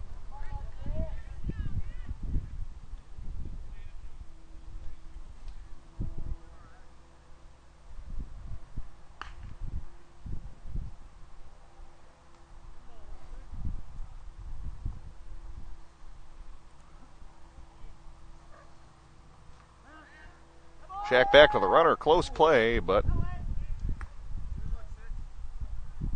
the runner gets back in time.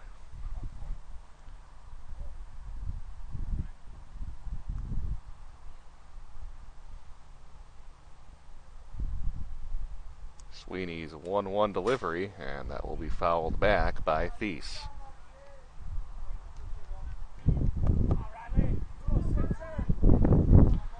State tournament next weekend will be 16 teams, double elimination. Teams from all around the state. Of course, they have the different format for the postseason, sub-states instead of districts. Second year they've gone with that format. That's changed things a little bit. Check back to the runner again as they'll bounce it over to the first baseman. Roscom, pretty nice block over there to prevent that from going out of play. As we saw in the last game, Edina had a couple of pickoff attempts that went awry, as allowed Shakopee to cash in a couple of times. There's a base hit out to left center field. And it'll be runners on first and second base. And the top of the order with Rhinesmith stepping up for Shakopee, who singled and scored in his first at-bat.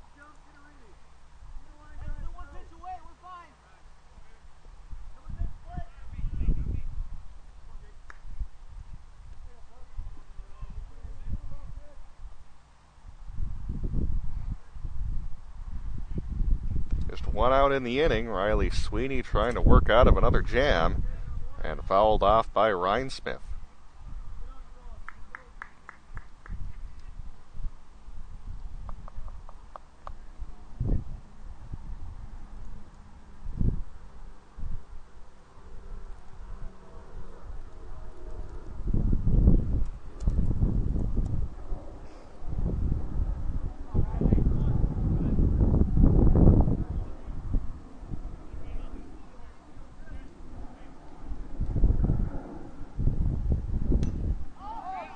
And the 0-1 pitch is popped up way in the air. Carter Schmidt able to make the catch on that high pop-up.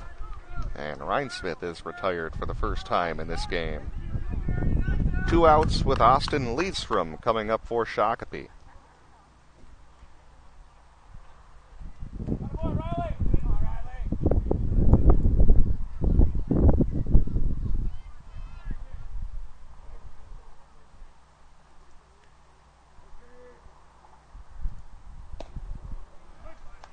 And a called strike to Austin Lidstrom to get this at-bat underway. I'm going to give you some results from some other sub-states that are taking place. Only team that we know for sure is in is Egan, since they're the host team. They automatically qualify as that pitch misses down low for ball one.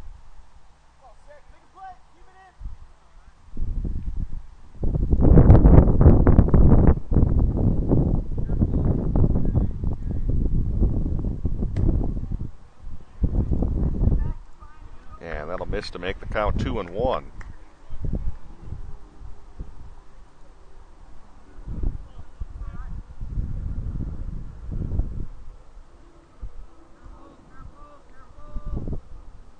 Pitch to Lidstrom, check swing, did he go? Yes, he did. 2-2 is the count to the second baseman for Shakopee.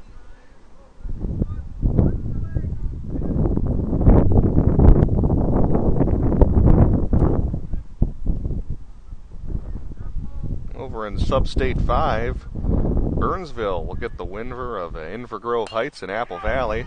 Line drive, fair ball down the left field line.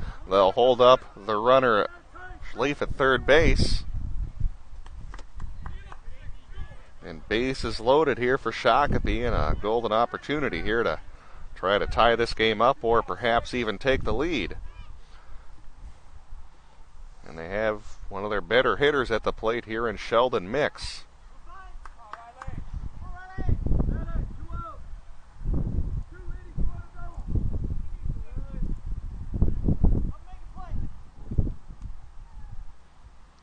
Mix struck out in his first at-bat. And the first pitch will miss down low for ball one.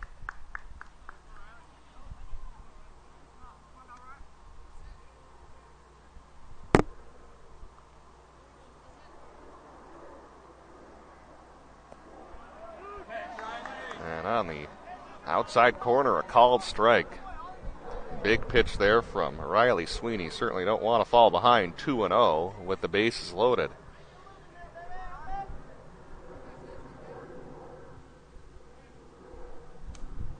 Pitch to Sheldon Mix, and that's up high for a ball.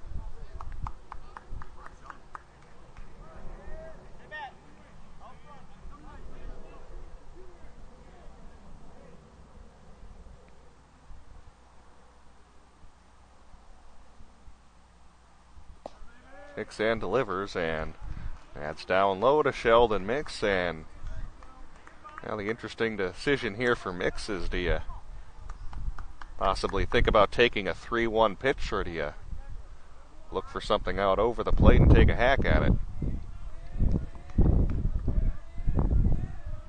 Here's a delivery from Sweeney, and Mix gets that fastball blown right past him. Sweeney's not a real big guy, but every once in a while he can get something extra on that fastball, and certainly did on that pitch to get it past Sheldon Mix. So now a full count. Runners take off here with 2 outs. And Mix with a drive to left center field. That'll drop in for a base hit. And now it gets past the outfielder. 2 runs come in to score. Now here comes the third, and Shakopee is taken a 5-4 lead,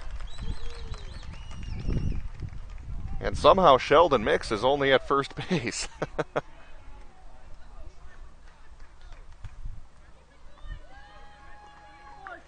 So the Chaska outfielders in left and center field, Peters and Arnold, had a little trouble retrieving that line drive out to left center, and that allowed Lidstrom to come all the way around from first base to score and give Shakopee a 5-4 lead. And somehow I'm still perplexed as to how Sheldon Mix is only on first base.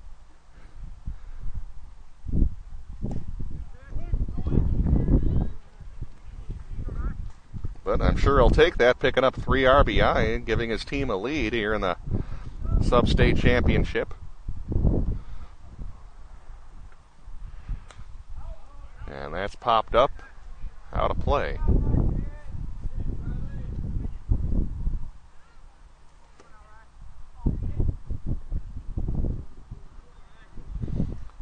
Interesting score line. You don't see very often. 3 RBI on a single.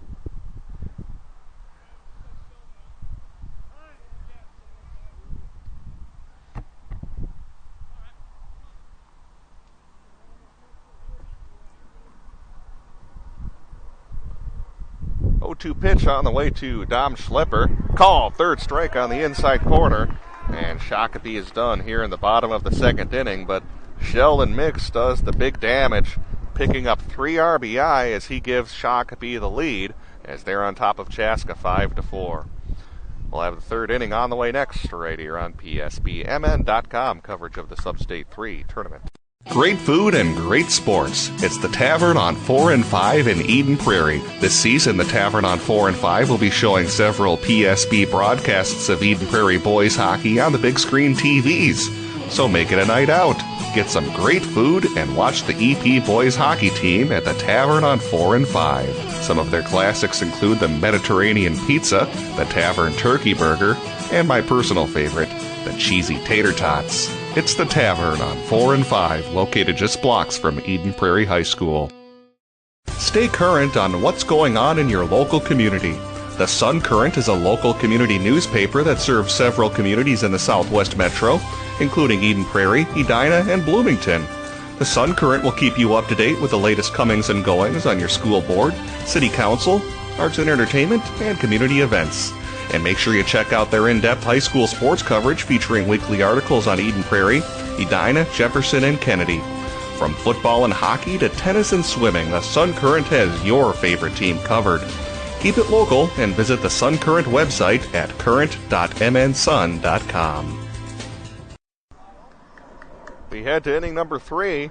High-scoring game so far with Shakopee out in front of Chaska 5-4. And it'll be the 2, 3, and 4 hitters for Shakopee, Murphy, Arnold, and Derek Annette.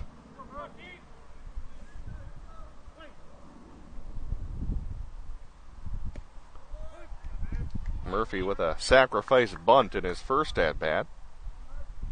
It's kind of the nature of how high school and Legion baseball works. Most other levels you won't see a sacrifice bunt on only the second hitter of the game, but it's what a lot of teams are doing now with these new bats that they use. A lot harder to get gappers and home runs.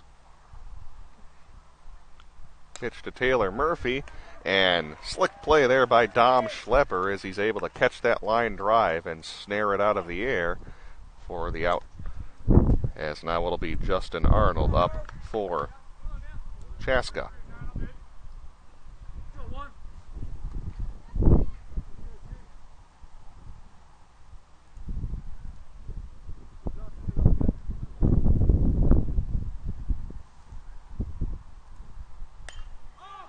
There's a high pop-up that'll actually drift into right field, and making the catch is Sam Scott.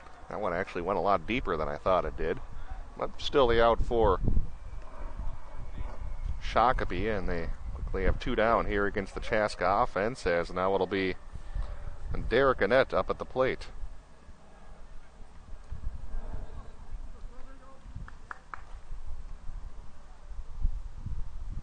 Lefty against lefty matchup. Here's the pitch, and Annette will hit a fly ball to left field, a long run, and a diving catch is made by Tyler Sloss.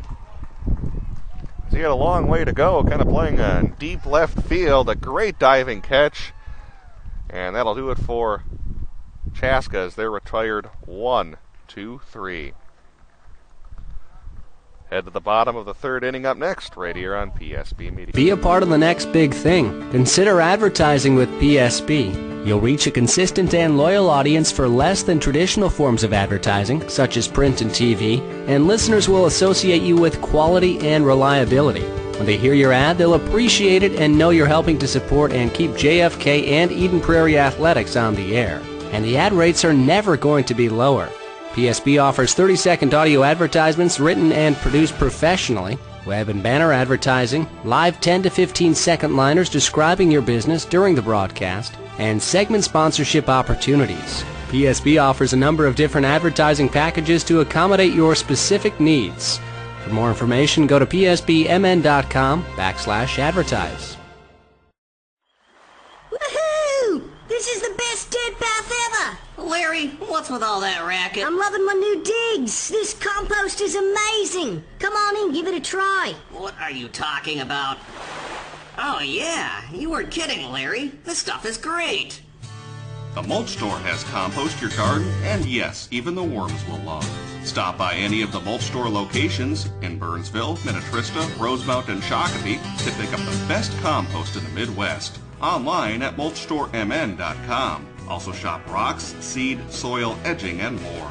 Now's the time to make your neighbors green with envy. Store locations in Burnsville, Minnetrista, Rosemount, and Shakopee. Welcome back to Courtney Fields at Braemar Park. Been a good game so far as we're in the bottom of the third inning. 5, 6, and 7 hitters for Shakopee, Bruss, Sloss, and Scott.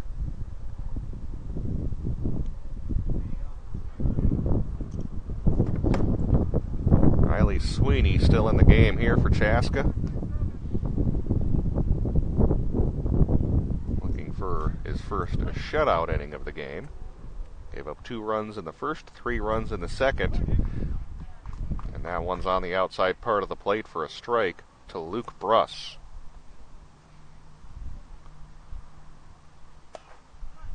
And Luke Bruss will hit a soft line drive right to the first baseman, Luke Roscom, for the first out. Tyler Sloss up next for Shakopee. Struck out looking in his first at-bat.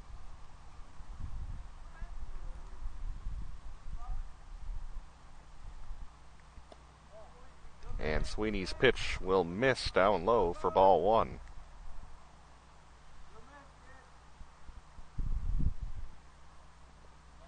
Bounced in front of the plate for ball 2. Taking a look at some other sub-states taking place. Again, Burnsville today is facing the winner of Apple Valley versus Inver Grove Heights. Strike delivered to Tyler Sloss. Makes it 2-1. Over in Sub-State 3, Eastridge is getting the winner of an Eastview versus Lakeville North game. There's a pop-up beyond the infield dirt. Making the catch in foul territory is the first baseman, Luke Roscom, and quickly 2 down here in the bottom of the third inning. Back-to-back putouts here for the first baseman, Roscom.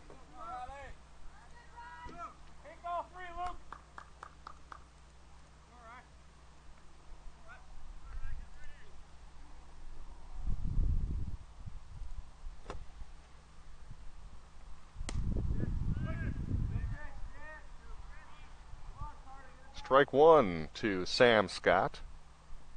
Flew out to center field last inning.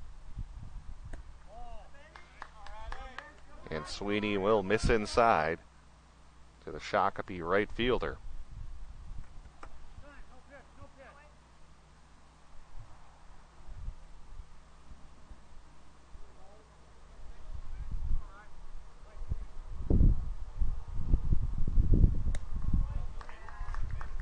Got that one past him, a swing and a miss. And Scott is behind 1-2.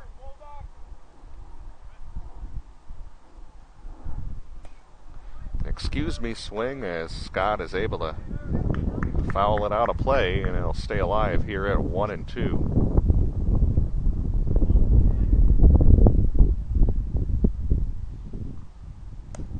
And blew that fastball past him again. Sweeney getting a little something extra on that fastball. Strikes out Scott, and Shakopee is done here in the third inning. 3 complete, good games so far. Shakopee's out in front 5-4 here on PSB.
Get a delicious meal at Noodles & Company in Eden Prairie, off Prairie Center Drive, next to the Southwest Bus Station.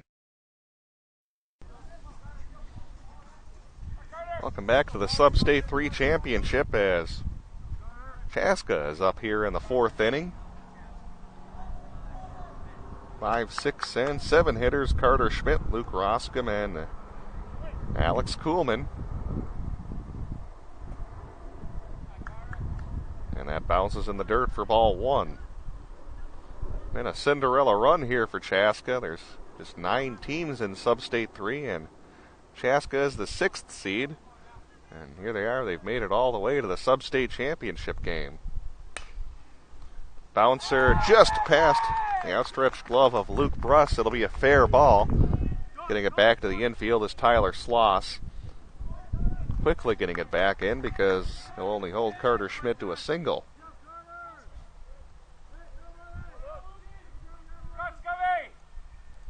Take another look at that swing there on replay from Carter Schmidt. Bouncing that just fair down the third base line.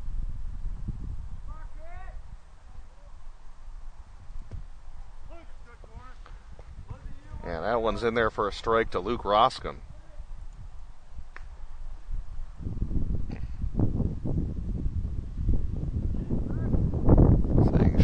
Chaska, the number 6 seed, who's gone on a great run. In fact, prior to yesterday's loss to Shakopee, they were the only undefeated team in Sub-State 3.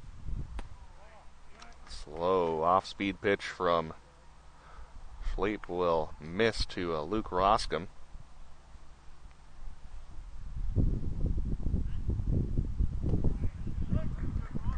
And there's strike 2.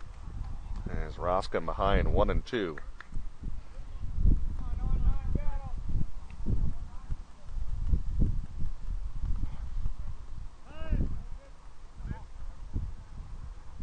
No pitch here as Schleif will have to get reset on the mound.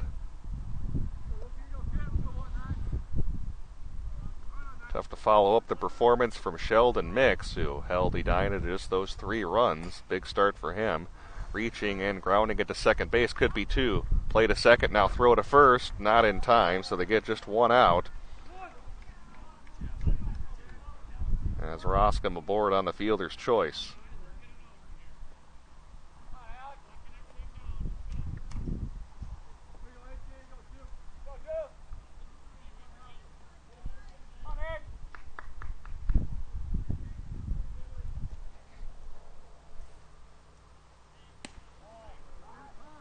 And that pitch will miss to Alex Kuhlman for ball 1.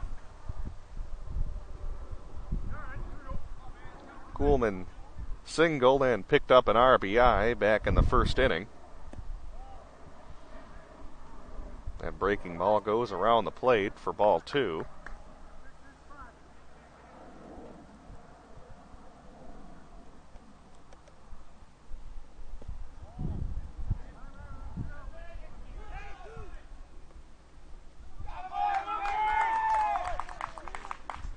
And stealing second base, as you can see, is Luke Roscom. She didn't quite get that one on there, but Roscom was able to steal second base, so now a runner in scoring position for Chaska.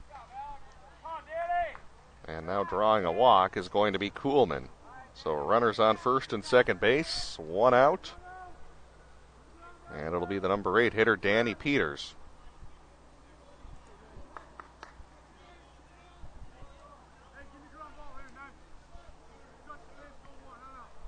The Shakopee fielders yelling, let's get a ground ball, try to turn that double play. Coax a swing and a miss from Danny Peters.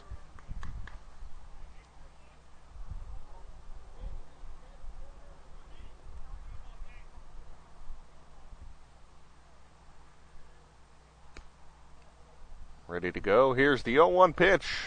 Slow breaking ball, and now trying to steal third base is Luke Roscom, and he's in safely. Strong throw there from Matt Thies, but a good jump from a runner at second base, Luke Roscom, as he steals third. Back-to-back stolen bases for him. Kuhlman also moves up a base as he goes to second.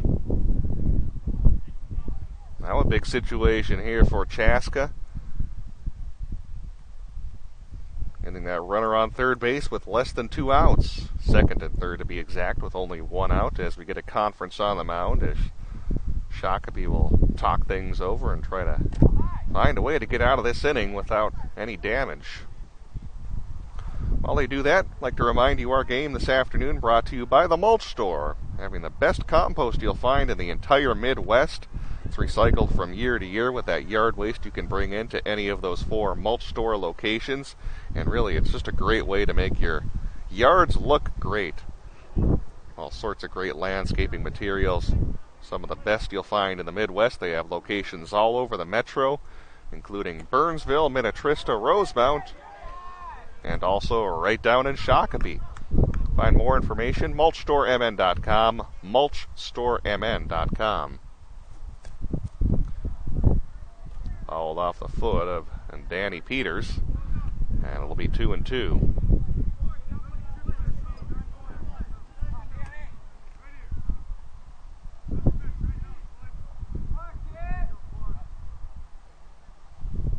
Two offering to Peters, and he pops it up. Won't be deep enough to score a run, trying to shield himself from the sun. Is the first baseman Mix. He makes the catch, and that's a big out there for Shakopee. It's nowhere deep enough to try a tag up. And now it'll be Reed Young trying to get a pick-me-up here and get that run in from third base. Here's the pitch to Young, and that's in there for strike 1.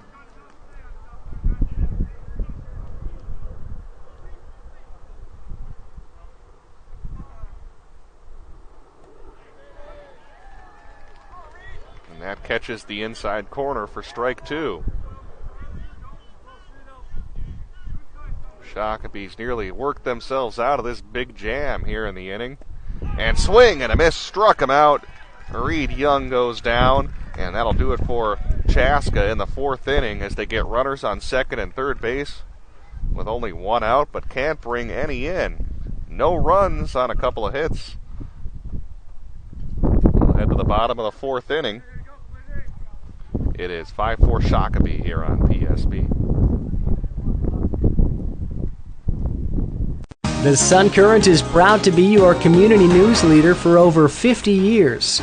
Each week you can read their in-depth coverage on local government, school district news, high school sports matchups, community events, and newsmakers. The Sun Current's website is now mobile user-friendly and provides breaking local news coverage daily.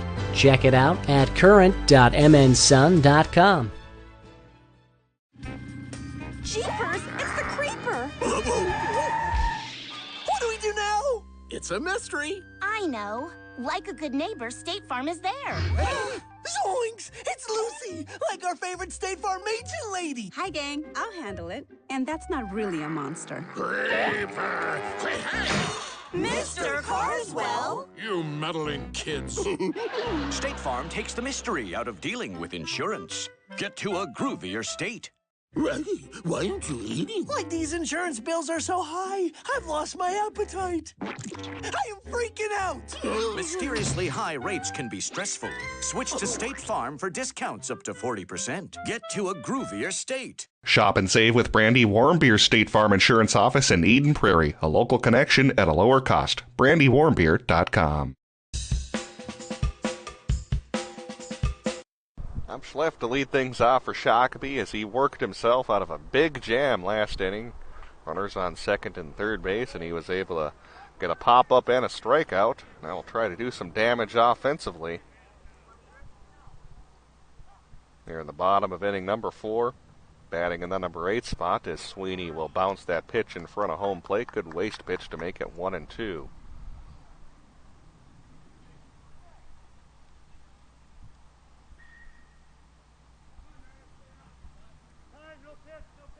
And no pitch. So you could call that an eephus pitch.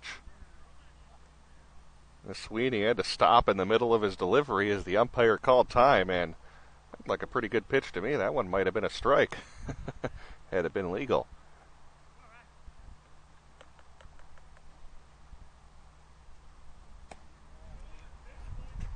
And count now evened up here at 2-2.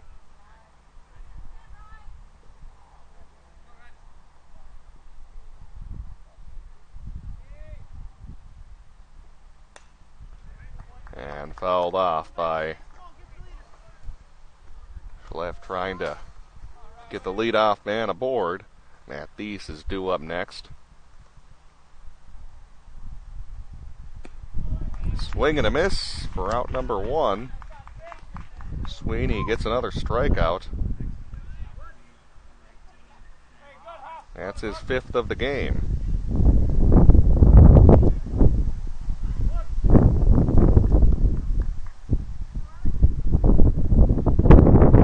Thies, who singled and scored in his first at-bat, will step in.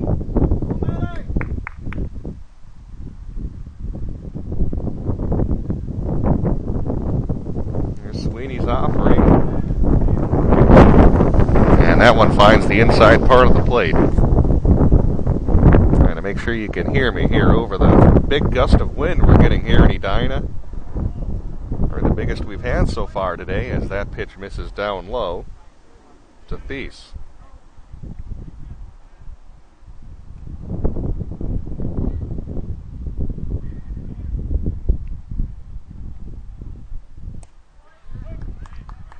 Off-speed pitch for strike 2.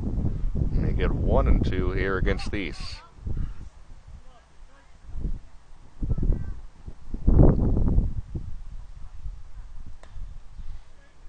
And a half swing as he'll foul that off near the Shakopee dugout.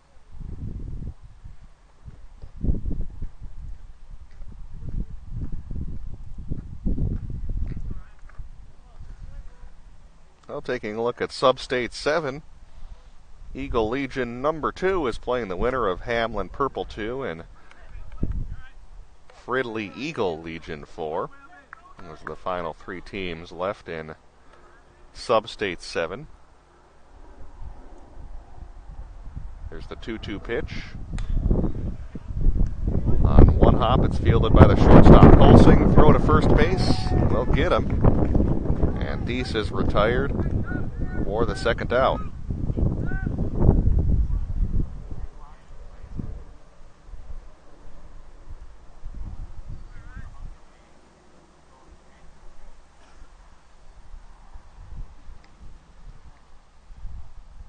Top of the order with Jake Rhinesmith. And Sweeney will miss down low for ball 1.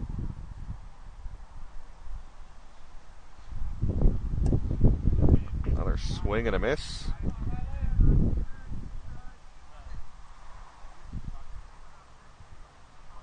Sweeney's had some good stuff working in this game with those 5 strikeouts, and now Rhinesmith is behind 1-2.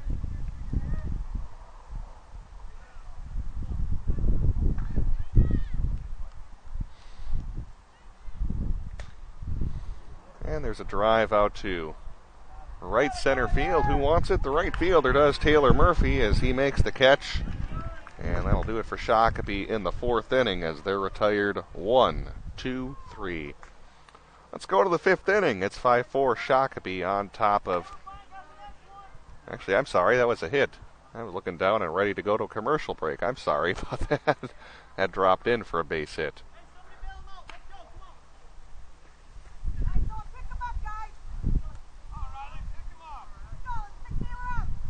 That's my mistake when I'm jumping the gun there, getting ready to play a commercial, and it actually dropped in for a hit. Assumptions are dangerous as Rhinesmith aboard over at first.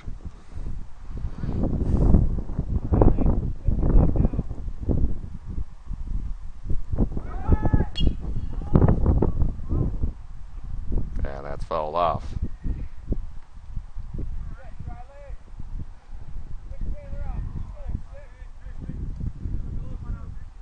Two outs, the runner on first base. It's Austin Leadstrom at the plate for Shakopee.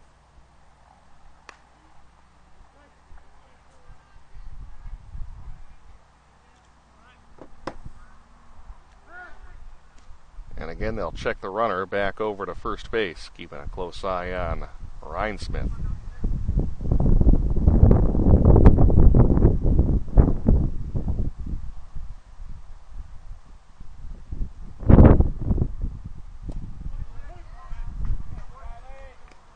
And it's 0-2 to Leadstrom.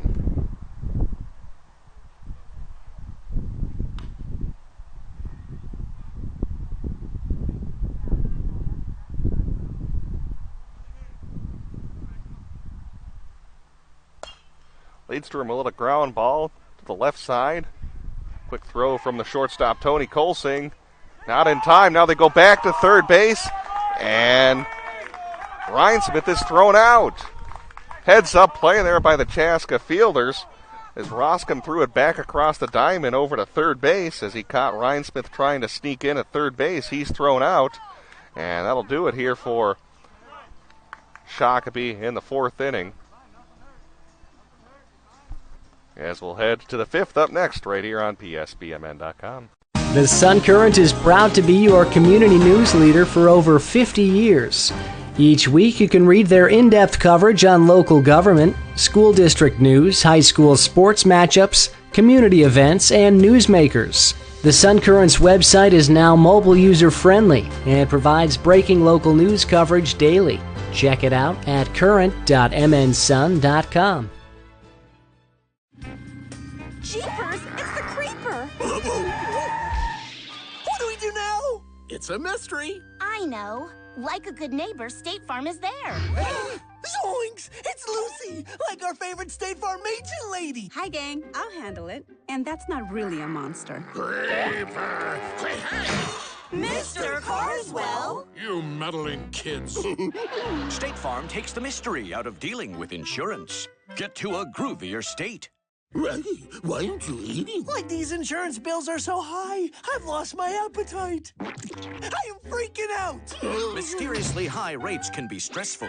Switch to State Farm for discounts up to 40%. Get to a groovier state. Shop and save with Brandy Warmbier State Farm Insurance Office in Eden Prairie. A local connection at a lower cost. BrandyWarmbier.com.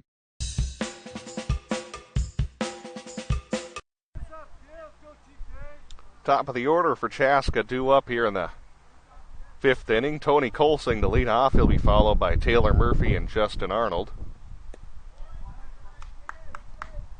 And that pitch will miss inside for ball 1.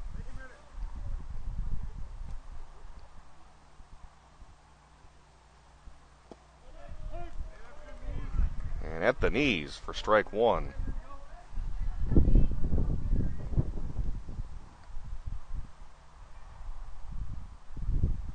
Pitch fooled him on that breaking ball as he fouls it out of play.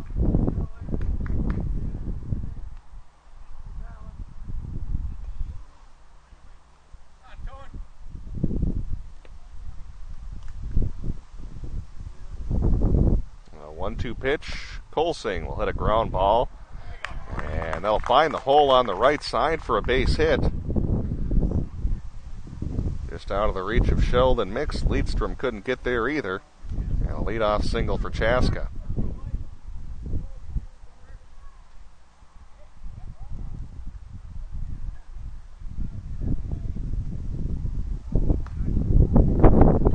Number 2 hitter Taylor Murphy, who's 0 for 1, also had a sacrifice bunt back in the 1st inning as they'll check the runner back Colsing. And don't be fooled, even though there's a left-hander on the mound, Colsing did steal 2 bases yesterday when Shakopee had a left-hander on the mound, so definitely got to keep a close eye on him. It's an 0-1 count to Taylor Murphy.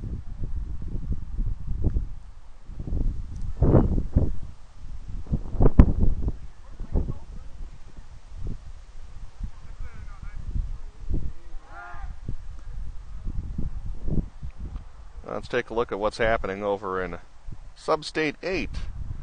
Tri-City Red, again, basically the Mounds View High School team is playing the winner of a Forest Lake versus Maplewood playoff game today. Catcher Thies thought about throwing down the line to first base, decided not to.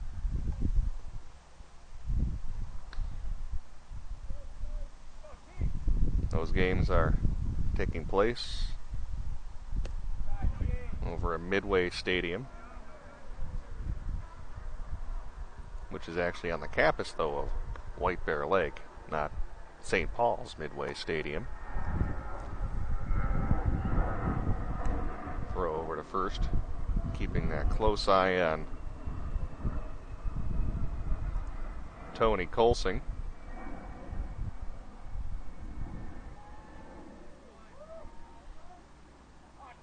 Now he's got to be wary of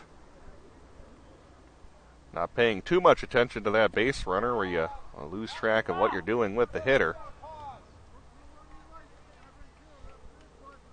And now it's 3-1 to Murphy.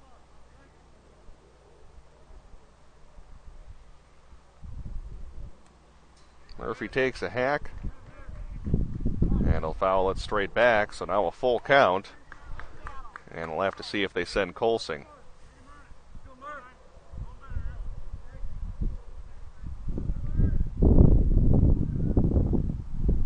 Just 1 strikeout in the game, so conceivably they could, and they elect not to send Colsing. It won't matter as that pitch is down in the dirt, as it'll be a walk to Murphy. Colsing goes to second. And a chance here for Chaska. Try to get this game tied up. They had a good scoring chance last inning where they had runners on second and third base with only 1 out, but couldn't cash in. And now we'll get a conference on the mound. No one in the bullpen, so if they do make a pitching change, it would have to be a position player, but I think they're just going out there to try to settle down Dom Schleif. See if he can get through this 5th inning and work himself out of some more trouble. Chaska's had 4 hits against him so far. He has also walked 2 batters on the game, and also has been hurt by a couple of errors by his defense.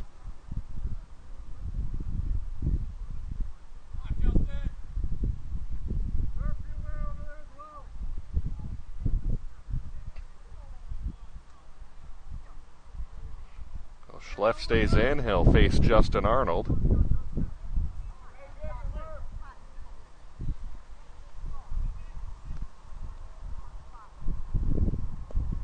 Slow breaking ball, and that one just misses for ball 1.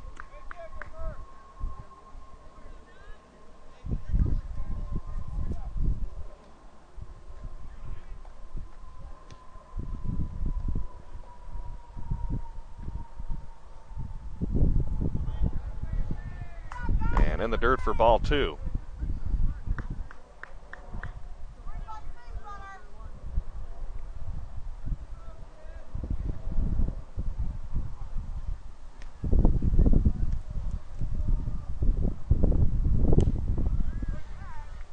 That time he's able to find the strike zone. It'll make it 2-1 here against the number 3 hitter for Chaska. Arnold followed by Derek Annette and Carter Schmidt.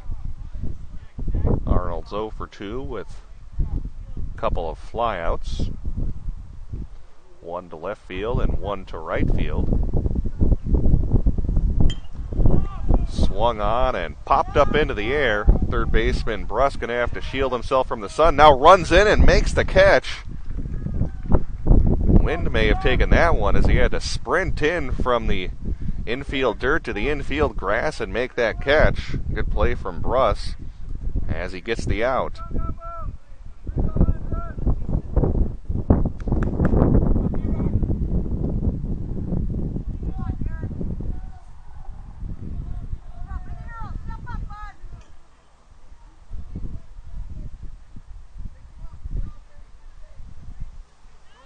Derek Annette steps in for Chaska. Lefty versus lefty matchup.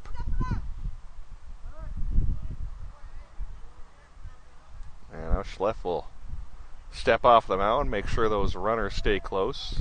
We have the Speeny Tony Colsing at second base. Also Taylor Murphy, the runner at first. That's ball 1 delivered to Derek Annette.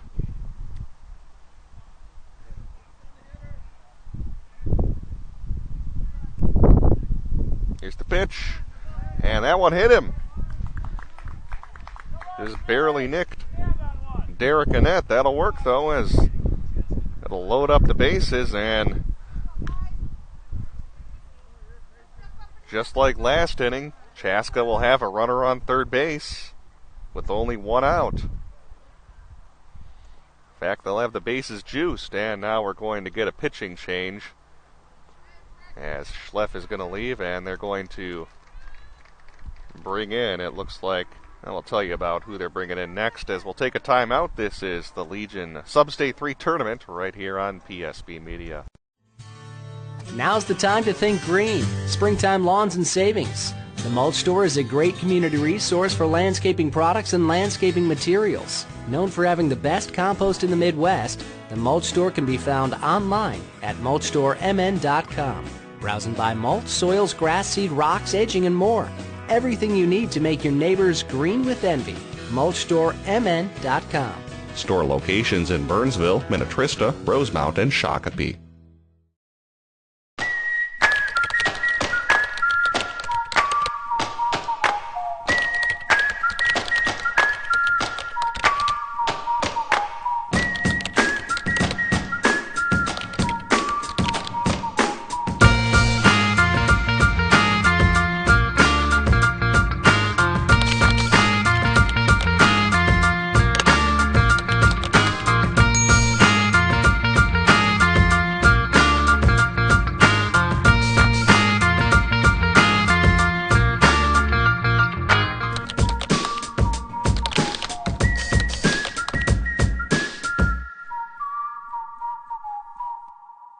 Get a delicious meal at Noodles & Company in Eden Prairie, off Prairie Center Drive, next to the Southwest Bus Station.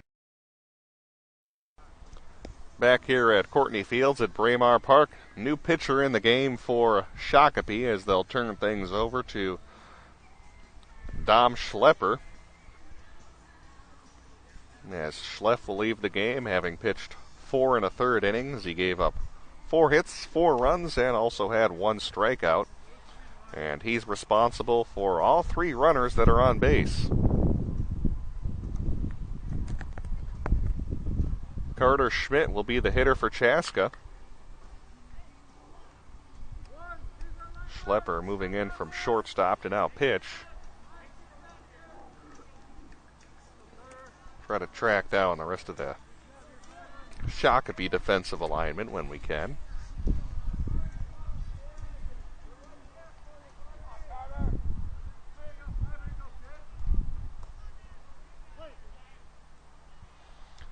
So a big chance here for Carter Schmidt. Here's the pitch. And Schlepper will miss down low for ball 1.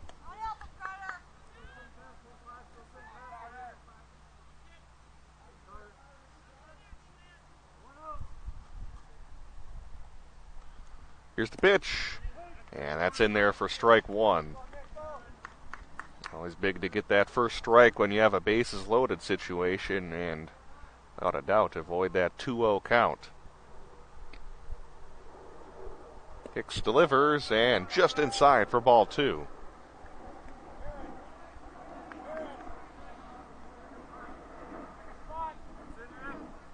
Another big pitch coming up. A 2-1. And there's a ground ball through the middle for a base hit. 1 run comes in to score. Here comes number 3, Taylor Murphy. He's in safely, and Chaska has retaken the lead at 6-5. On the play, Annette will advance to third base. So a 2 RBI single for Carter Schmidt as the catcher comes up with a clutch hit, and Chaska's back out on top.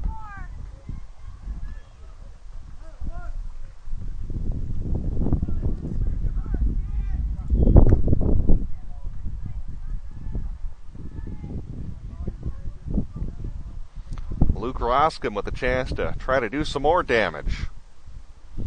Here's the pitch from Schlepper, and there's a called strike.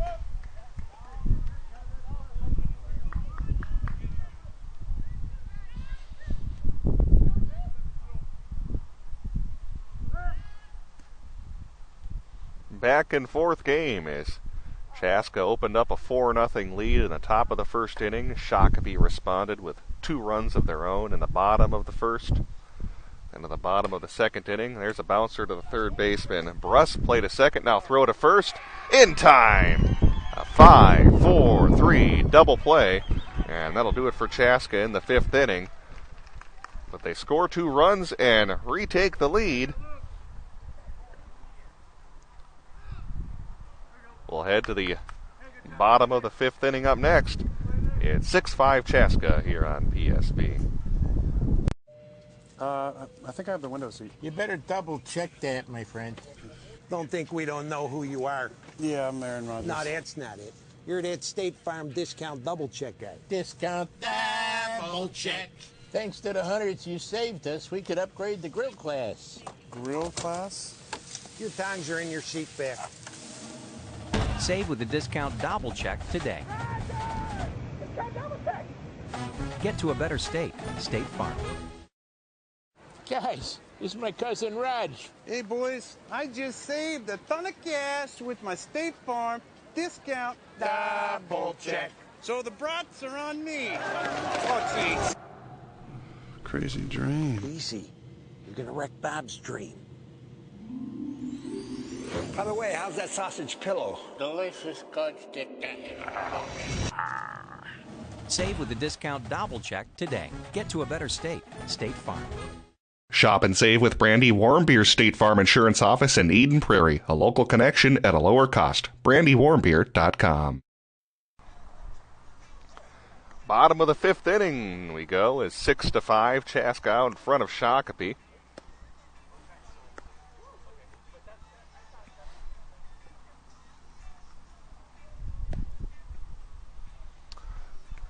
Sheldon Mix, followed by Dom Schlepper and Luke Bruss. Riley Sweeney on the mound for Chaska, who's back in front in this game. He's picked up 5 strikeouts so far. But those first 2 innings hurt him as he gave up 2 runs in the first, 3 runs in the second. But since then has pitched back-to-back shutout innings. Of course, with both these teams deep in the tournament, take as many innings and as many outs as you can out of your pitchers. And there's a strike to Sheldon Mix.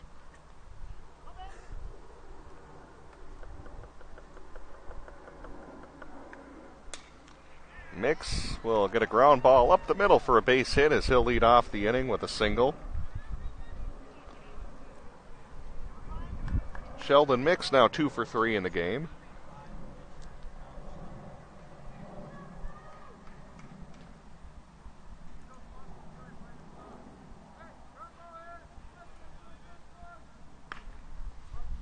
Now the cleanup man, Dom Schlepper, steps in, who just moved to the mound in the top half of the inning. Pitch to Schlepper, and that misses down low for ball 1.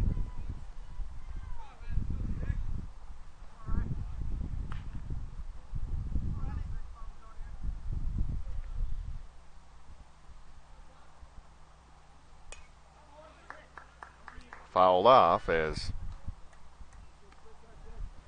I'll work the count 1-1 against Schlepper. 6 runs, 5 hits, 2 errors for Chaska. 5 runs, 8 hits, 2 errors for Shakopee. Been a back-and-forth game so far. The number of lead changes as that one's popped up down the first base line. Roscom with a look at it, but it'll bounce just in front of him. Couldn't quite track that one down in time.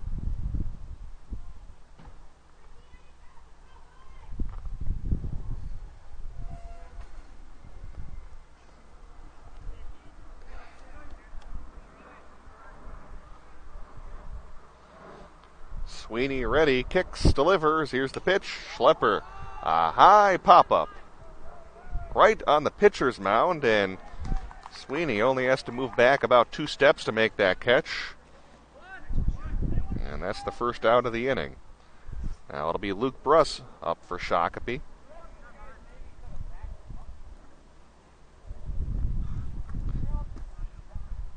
And don't be fooled as you see on replay. That is a tougher catch to make than it looks, since you're backpedaling off the pitcher's mound and moving to a different elevation. So even though it's a pop-up where you only have to move a couple of steps, it's tougher than you think to keep your balance on a pop-up like that. There's a bouncer through the hole on the left side. From deep in the hole, there's a throw from short, and it will not be in time. Colson got as much as he could on that throw, but he was from deep in the hole, nearly on the outfield grass. He bounced that over to the first baseman, Roscom, not in time. So 2 base runners now for Shakopee, as it'll be Bruss at first base and Sheldon Mix at second.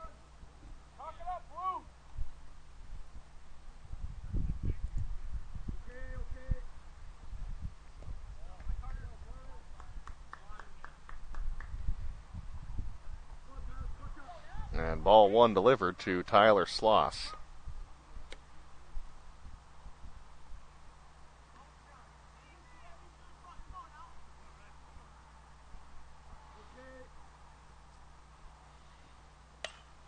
And Sloss will whack a fly ball to center field. Catch made by Justin Arnold. Both runners stay put. And that's out number 2.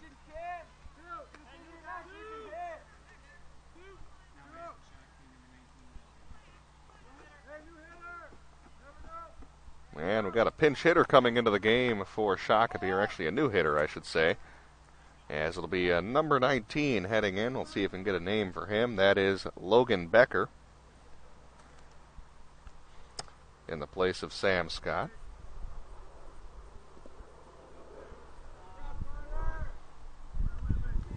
that's ball one delivered to Becker.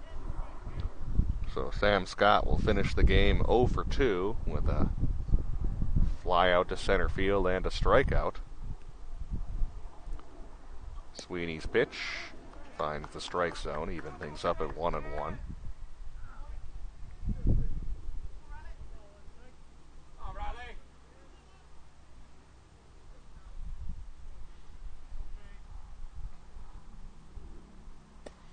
Becker out in front of that as he comes up empty on that swing, 1-2.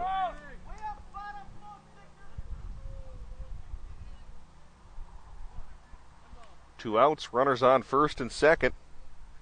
Shakopee trying to respond here in this inning as Chaska's retaken the lead. Here's the pitch, and Becker just gets a piece of that one to stay alive.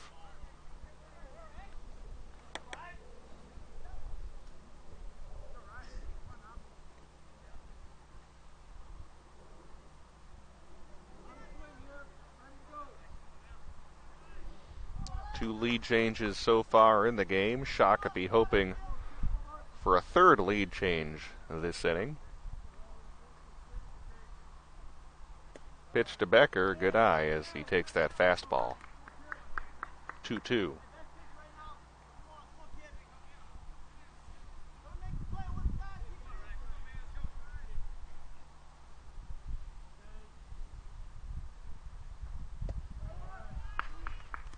And Sweeney misses inside, full count. The runners will take off with two outs. Gapper likely will give Shakopee the lead. Running at second base, Sheldon Mix, Luke Bruss, the runner over at first.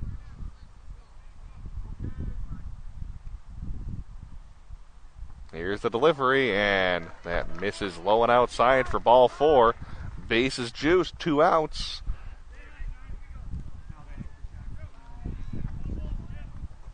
Dom Schleff will hit for Shakopee with a chance to really do some damage. And we'll get a conference on the mound. There's nobody warming up in the Chaska bullpen, so we'll just talk things over with Sweeney and try to find a way to get this third out.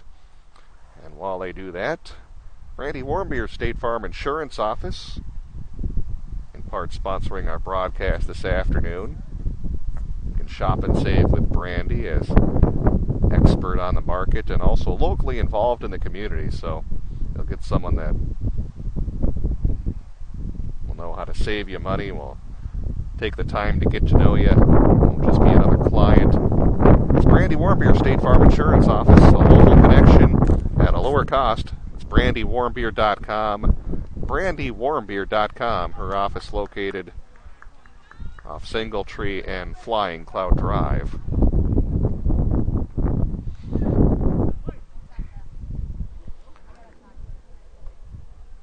Nowhere to put Dom Schleff. Here's the pitch. And that's on the inside corner for strike one.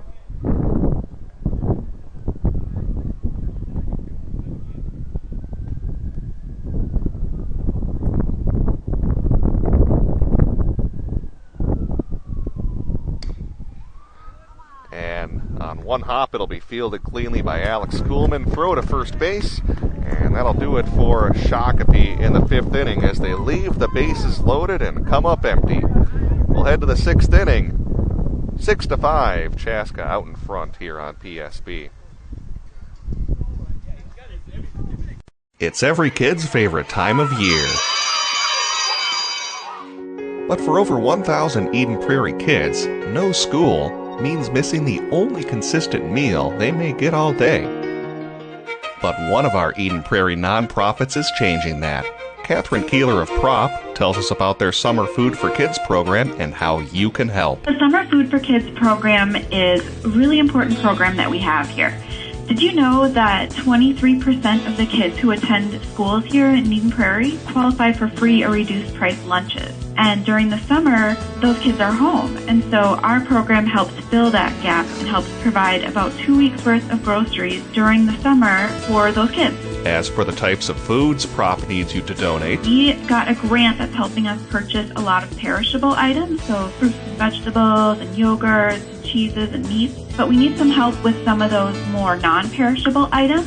And the top 5 items we're looking for are canned chicken, canned tuna, mac and cheese, peanut butter, and canned pastas like canned ravioli. And if you'd like to make a donation to the Summer Food for Kids program, you can drop it off right here at Prop. We're at 14700 Martin Drive in Eden Prairie, and it's right off of Highway 5 and Mitchell Road. Again, that's the Prop Summer Food for Kids program. For more information, visit propfood.org.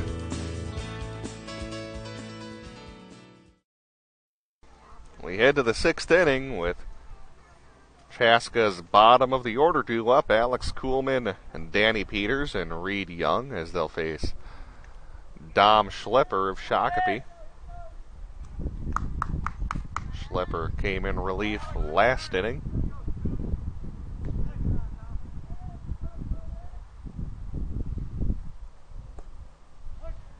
And the first pitch catches the plate for strike 1.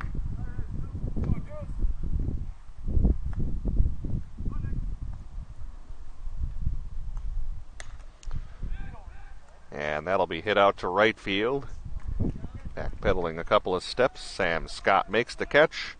And there's the first out of the 6th inning. Danny Peters up next. He's flown out to center and popped out to the first baseman so far in this game.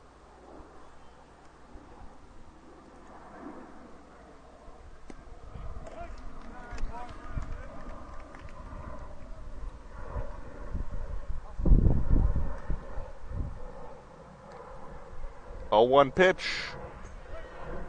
And good breaking ball as that finds the plate for strike 2.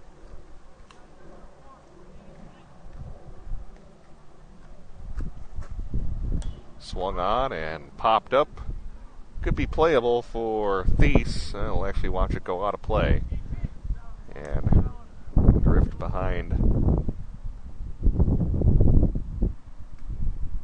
the stands that are up there behind home plate here at Braemar. 0-2 pitch. And that misses low. Make it 1-2.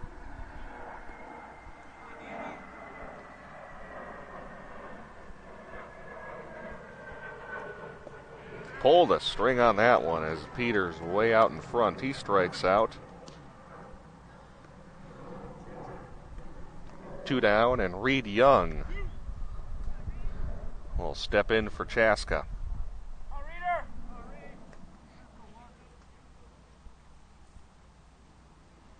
Schlepper's delivery, and that one's over the plate.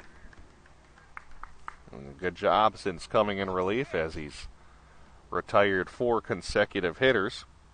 Coaxed a double play to end the 5th inning, and well, so much for that streak as that'll be Reed Young aboard after the hit by pitch. And now it's to the top of the order with Tony Colsing.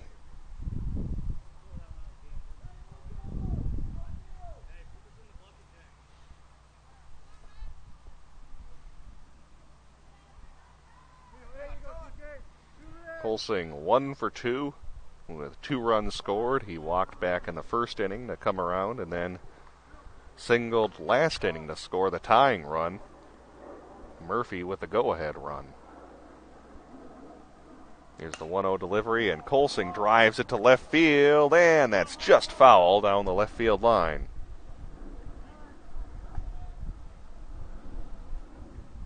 Had a pretty good cut at that pitch, but just a little out in front.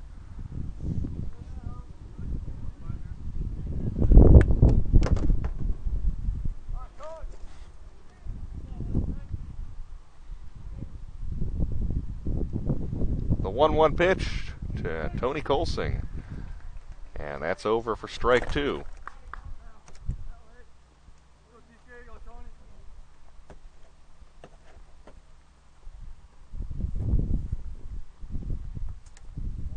And good block by Matt Thies. Throw down to second, not in time, so checking in at second base will be Reed Young. Thies did a good job to keep that in front of him as much as he could, but Young with a pretty good jump.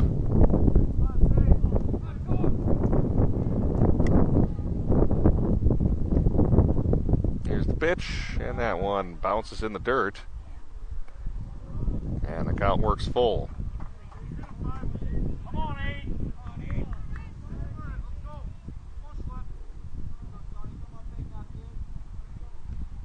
Full count delivery from Dom Schlepper. Fly ball out to center field. Making the catch is Jake Reinsmith. And Chaska's done in the 6th inning. They leave one runner on base, don't score. We'll head to the bottom of the 6th inning. Chaska's out in front 6-5. Great food and great sports. It's the Tavern on 4 and 5 in Eden Prairie. This season, the Tavern on 4 and 5 will be showing several PSB broadcasts of Eden Prairie boys hockey on the big screen TVs. So make it a night out.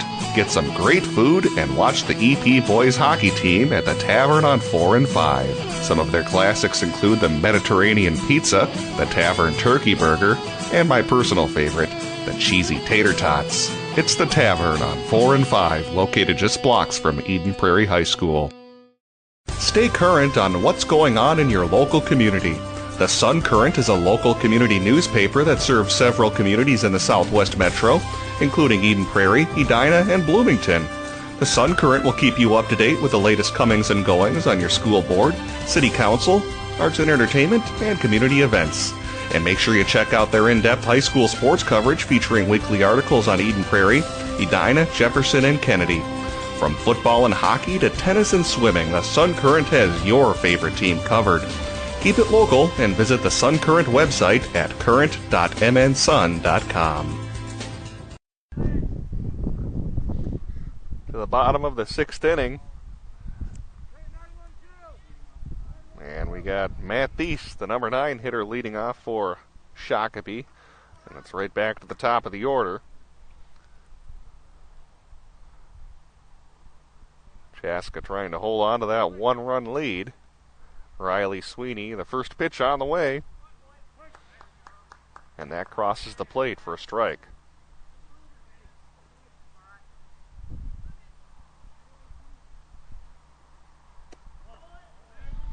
High and outside for ball 1.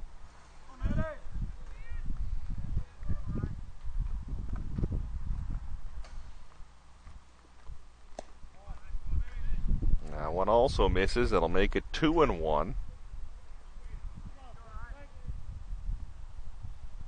9 hits in the game for Shakopee, just 5 for Chaska. But the only stat that matters is the score, and that's Chaska in front, 6-5.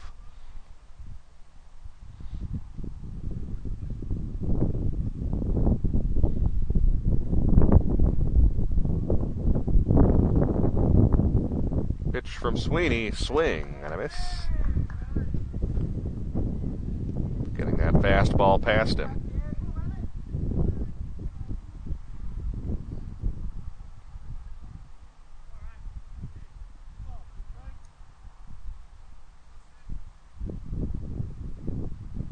The 2-2. Ooh, another fastball past him, so that's out number 1. And we go back to the top of the order with Jake Reinsmith.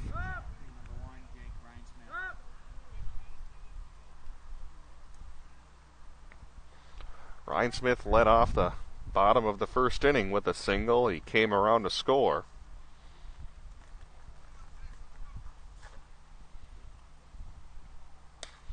And he swings at the first pitch and drives it to deep right field. That's carrying, and that'll bounce up against the fence. Reinsmith will have extra bases. They're going to wave him around to third base, and there won't be a play. It's a 1-out triple for Jake Reinsmith, as he got all of that pitch, driving it to deep right field, pretty close to being a home run. We'll take the triple, and Leadstrom will have a chance to try to get this game tied up.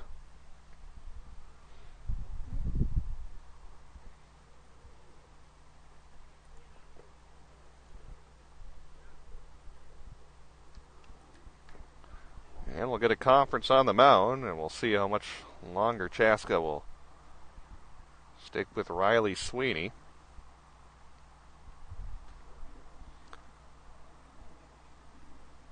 Certainly a guy you want on the mound when you have a runner on third base and less than 2 outs. He's picked up 5 strikeouts in the game so far. Well, actually, make it 6 if you count the strikeout on Thies, which just happened a moment ago.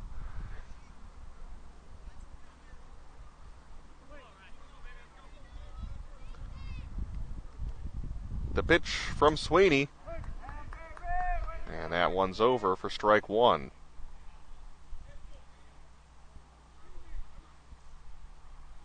See if Sweeney will maybe again try to get some extra gas on that fastball. And strike 2 delivered as Lidstrom looks at that one at the knees. Oh, a tough situation here as Sweeney will have a couple of waste pitches, and he has been having some good stuff today when he needs strikeouts. Hallaby popped up way into the air in foul territory, and moving over to make the catches, the first baseman Luke Roscom. And a big out recorded by Chaska, as there's 2 down with Jake Rhinesmith still the runner at third base.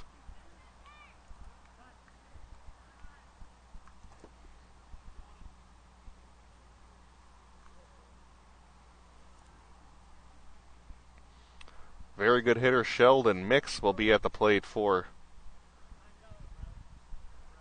Shakopee. And again, we'll get a mound visit. Try to talk things over here with Riley Sweeney. And we'll get a pitching change as leaving the game. We'll get a couple of switches here for Chaska. Entering the game will be number 19, Luke Roscom. He'll actually pitch now for Chaska, and we'll have that at-bat coming up next as we'll take a timeout here on PSB. Be a part of the next big thing. Consider advertising with PSB. You'll reach a consistent and loyal audience for less than traditional forms of advertising, such as print and TV, and listeners will associate you with quality and reliability. When they hear your ad, they'll appreciate it and know you're helping to support and keep JFK and Eden Prairie Athletics on the air. And the ad rates are never going to be lower. PSB offers 30-second audio advertisements written and produced professionally, web and banner advertising, live 10 to 15-second liners describing your business during the broadcast, and segment sponsorship opportunities. PSB offers a number of different advertising packages to accommodate your specific needs. For more information, go to psbmn.com/advertise. Woohoo! This is the best dirt bath ever! Larry, what's with all that racket? I'm loving my new digs. This compost is amazing. Come on in, give it a try. What are you talking about? Oh yeah, you weren't kidding, Larry. This stuff is great. The Mulch Store has compost your garden, and yes, even the worms will love. And we'll actually bring it back live here as the new pitcher is Roscom as he delivers first pitch ball to the hitter Sheldon Mix. Foul back and out of play. It'll make it 1-1.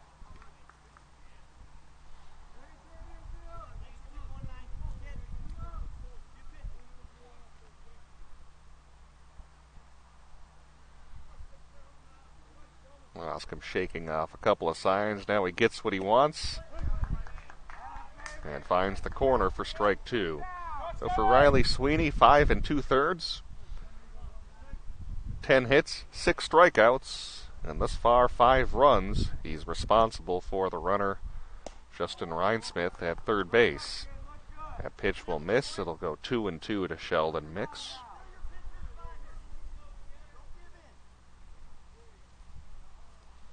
Hicks delivers, and there's a ground ball to the shortstop, Colsing.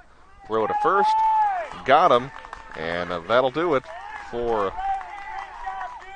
Shakopee here in the bottom of the 6th inning as they strand a runner on third base.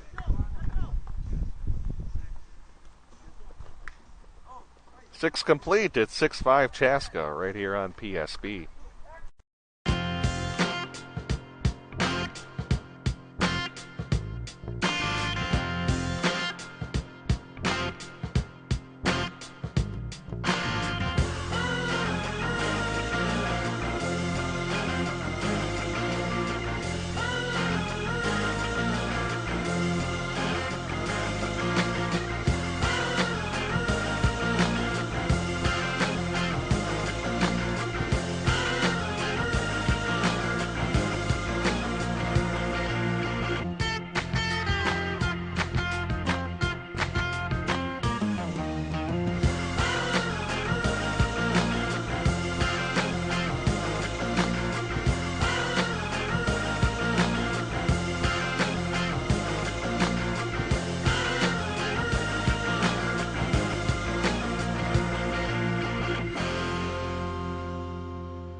Get a delicious meal at Noodles & Company in Eden Prairie, off Prairie Center Drive, next to the Southwest Bus Station.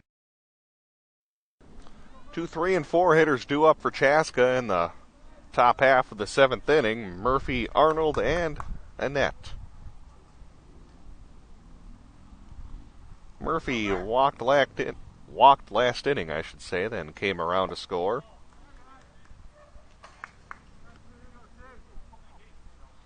And Schlepper's pitch will miss for ball 1. Check swing did not go around, so it's 2-0.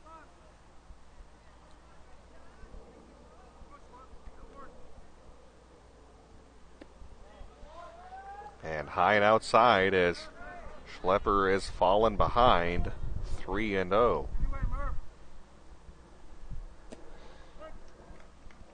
Taking all the way, there's strike 1 to Murphy.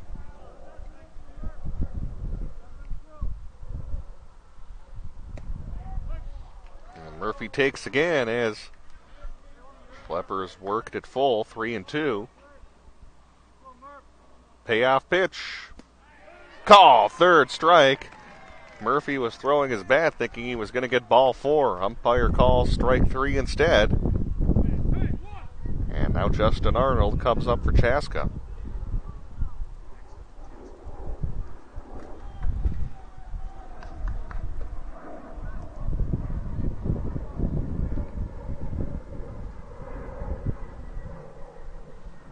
The pitch over for strike 1.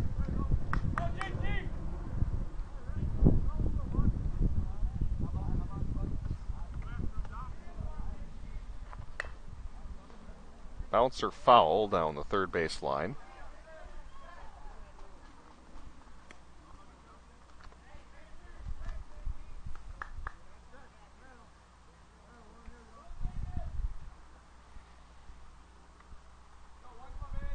One out, 0-2 pitch on the way to Justin Arnold. Here it comes. And good waste pitch as it misses high and outside.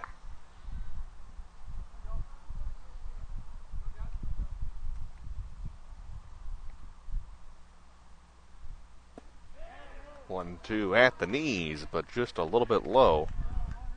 That'll even up the count at 2-2.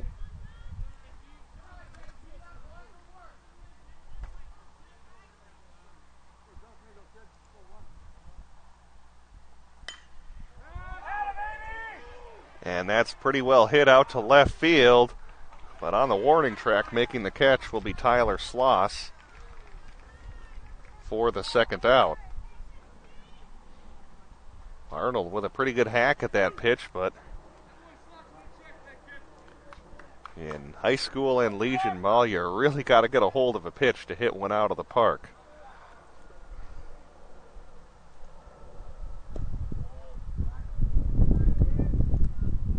Taking a look at some other sub-states, we'll move on to Sub-State 11, which is currently taking place. There's a fly ball that will drop between the left and center fielder, and advancing to second base will be Derek Annette. So he'll get a 2-out double, and Chaska will have a chance to try to extend this lead.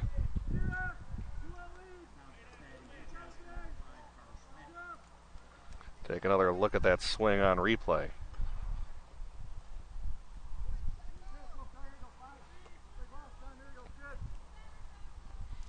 Carter Schmidt now at the plate.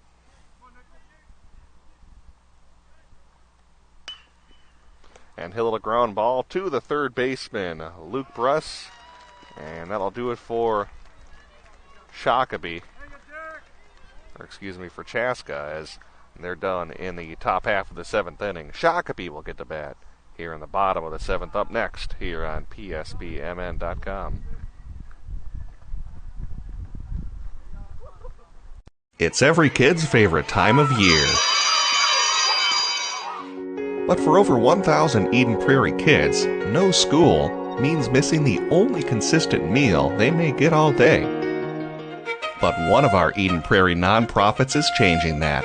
Catherine Keeler of Prop tells us about their Summer Food for Kids program and how you can help. The Summer Food for Kids program is a really important program that we have here.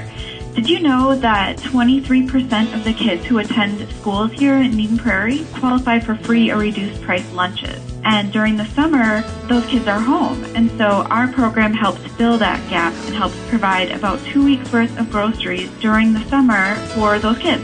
As for the types of foods Prop needs you to donate, We got a grant that's helping us purchase a lot of perishable items, so fruits and vegetables and yogurts and cheeses and meats. But we need some help with some of those more non-perishable items. And the top 5 items we're looking for are canned chicken, canned tuna, mac and cheese, peanut butter, and canned pastas like canned ravioli. and if you'd like to make a donation to the Summer Food for Kids program, You can drop it off right here at Prop. We're at 14700 Martin Drive in Eden Prairie, and it's right off of Highway 5 and Mitchell Road. again, that's the Prop Summer Food for Kids program. For more information, visit propfood.org.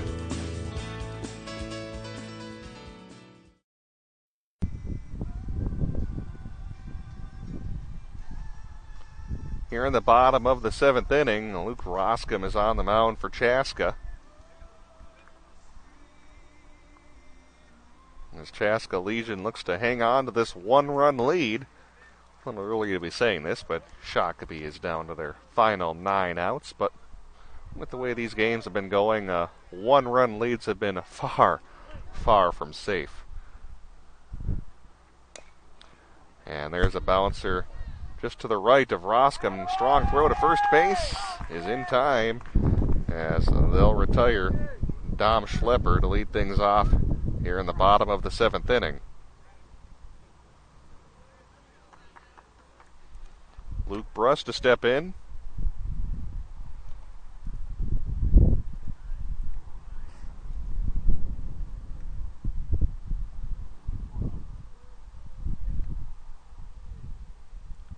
Pitch from Roscom at the knees for strike 1.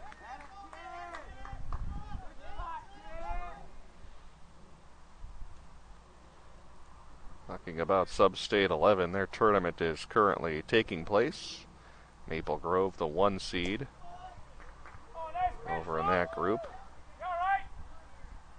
Excelsior's the 2nd Legion team is the number 2 seed, Anoka number 3, St. Michael number 4. Fastball misses down low for ball 1.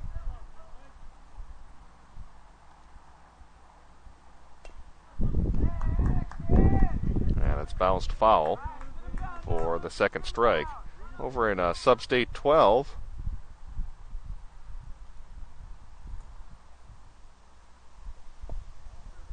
currently have Schutz with the number 1 seed, and they're in the championship against Wake Park over in Sub-State 12. There's a bouncer, deep throw from the hole and short, and they got him. What a throw from Tony Colsing. Fielding that deep in the hole at short and making a long throw to first base, and they retire Luke Bruss for the 2nd out.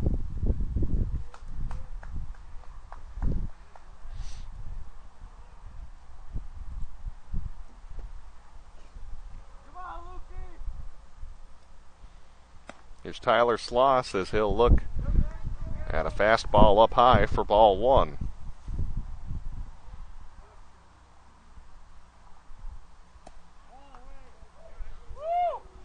And Roscom's fastball misses for ball 2.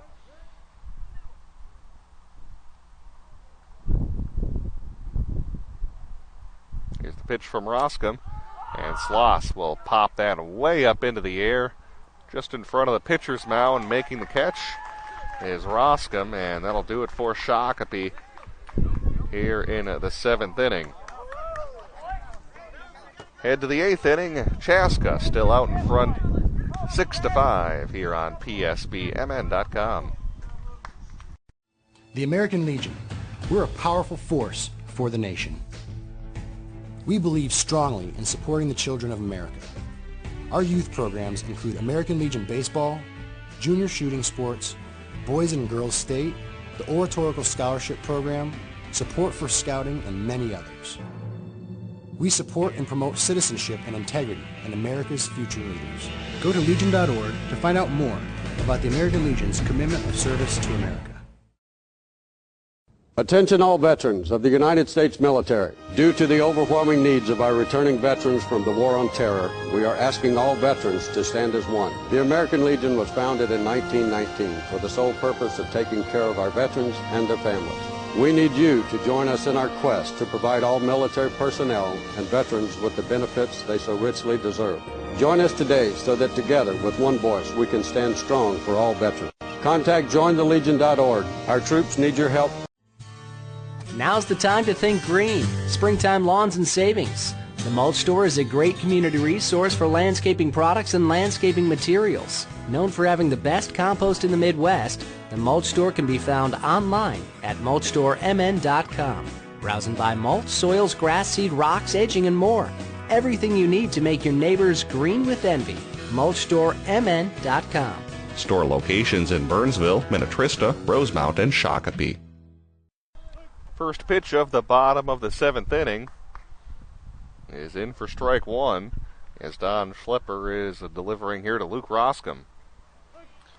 And breaking ball over for strike two.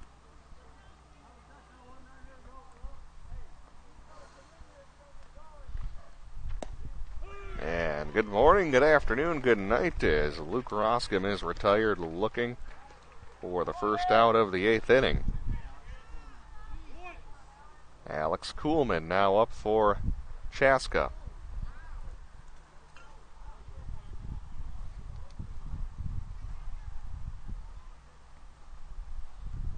Pitch from Schlepper in there for a strike.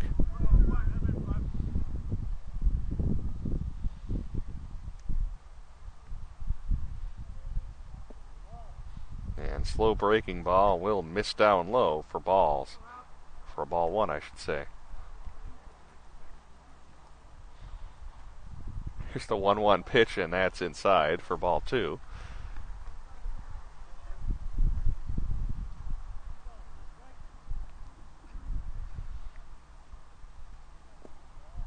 And down low, it'll work the count 3-1 against Kuhlman, who is 1 for 2 with a walk, a single, and a fly out to right field. And he'll draw his second walk of the game,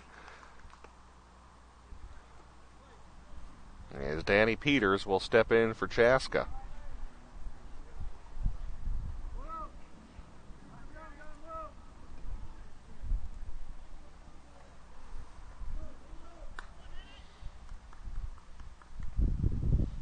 Way Roscom is throwing, if you can get any insurance runs, will certainly make things awfully tough here on Shakopee. Showing bunt is Danny Peters, and it will be foul down the third base line.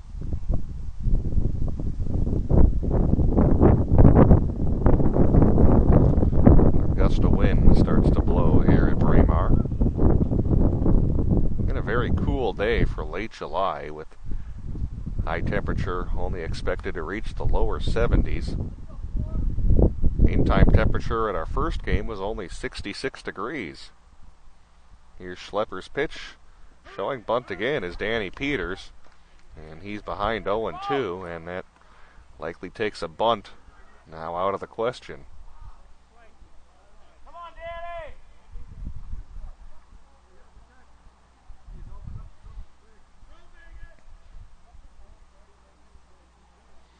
And Schlepper will step off the mound and get things reset.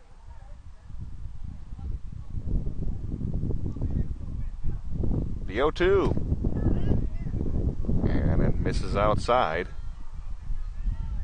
Least thought about throwing down the line to first base, but not better of it. A 1-2 pitch. Tried the breaking ball, but missed.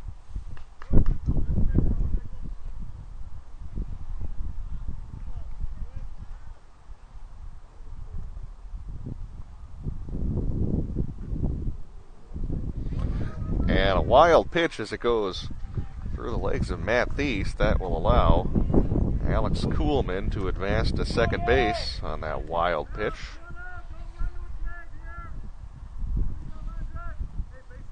Now it's also a full count here to Peters.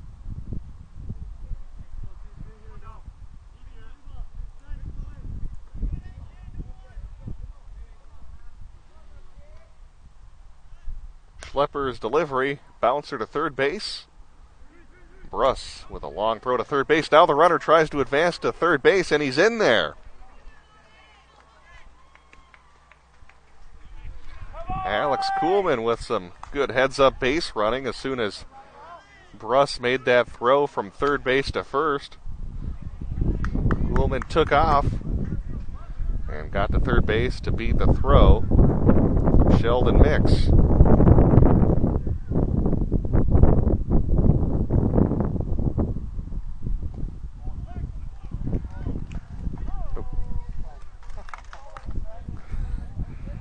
And it's 0-1 here to Reed Young, who's hitting for Chaska. And the count goes 1-1.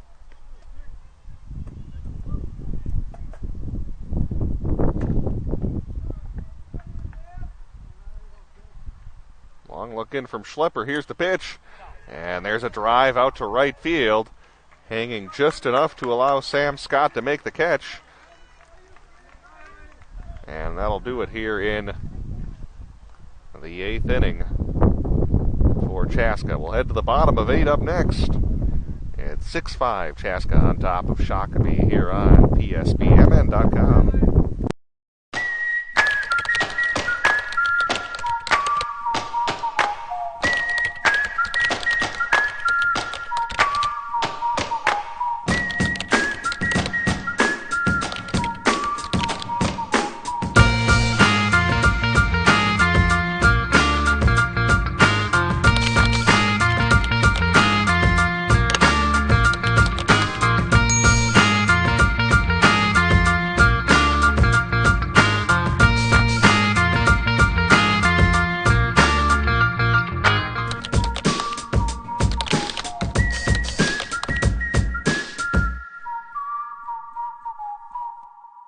Get a delicious meal at Noodles & Company in Eden Prairie, off Prairie Center Drive, next to the Southwest Bus Station. The American Legion. We're a powerful force for the nation. We're the largest veteran service organization in the nation, with 2.5 million members. And when you add to that the American Legion Auxiliary and the Sons of the American Legion, we have a family of 4 million members, working hard every day for our veterans, our youth, and our communities. Go to Legion.org to find out more about the American Legion's commitment of service to America. Here we go in the bottom of the 8th inning. Yep, Hewitt has entered the game here for Shakopee.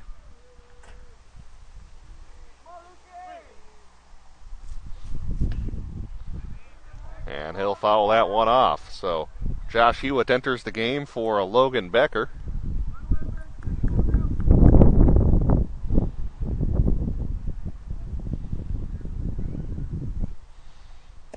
And that misses down low for a ball.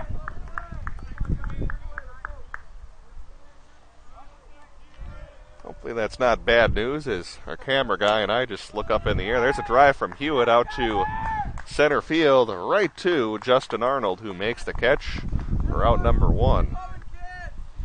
As I was saying, there is kind of a rain cloud just above us, but not too much behind it. So hopefully we don't get any showers here moving into the area as we're kind of reaching crunch time in this game.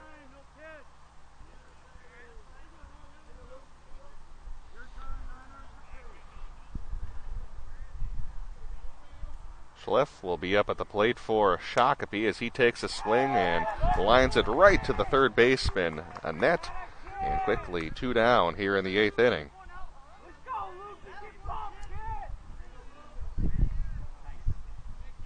Matt Theis will be in for Shakopee. Try to get a rally started here in the 8th inning as Roscom's had them shut down since he's entered the game, which was back in the 6th inning. And strike 1 delivered.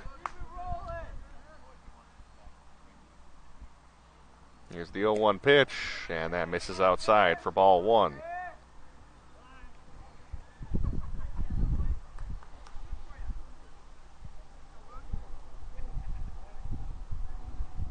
Roscom with that very active delivery, and he finds the strike zone Near the knees, it goes 1-2. Working very quickly. Wow, as that one's bounced foul. He did not waste any time between that pitch. He is a very, very quick worker. As soon as Roscom gets that ball, he is ready to go. And he'll miss with that 1-2 pitch, even things up 2-2. I was going to say, come on, Carter Schmidt, get me a good throw so I can make that pitch again, as he actually misfired on that throw back to the mound. Here's the 2-2 pitch, and it's a bouncer through the hole on the left side, just out of the reach of Derek Annette. And Shakopee has a 2-out single.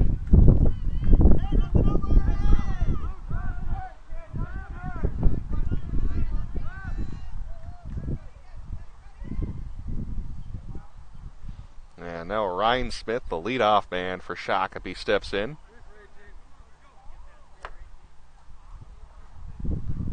And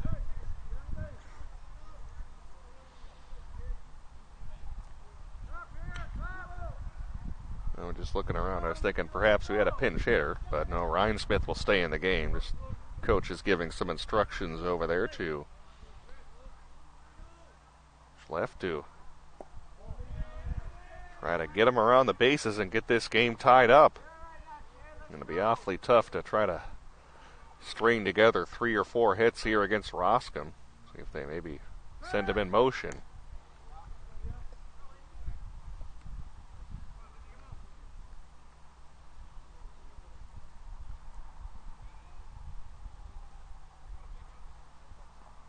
.1-0 from Roscom, and there's a drive down the right field line, and that's a foul ball. Oh, very close. Very, very close, because if that was fair, I'm pretty sure that would have tied the game.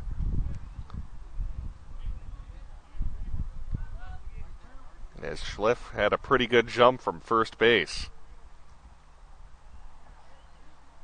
So just a long strike as it's 1-1 to Jake Rhinesmith. Game of inches.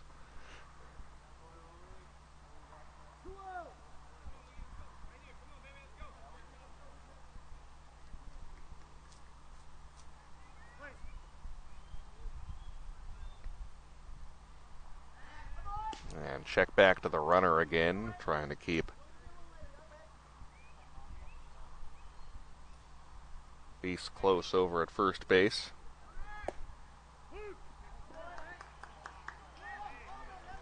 And the count is now 1-2. Rhinesmith, the hitter, placed the runner over at first base. Roscom on the mound, 1-2, 2 outs. Shakopee trailing this game by 1 run here in the bottom of the 8th inning, and now Roscom will step off and reset.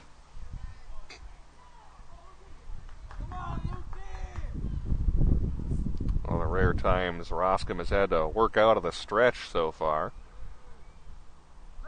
Majority of the time that he's been in the game, he's been able to work out of that windup.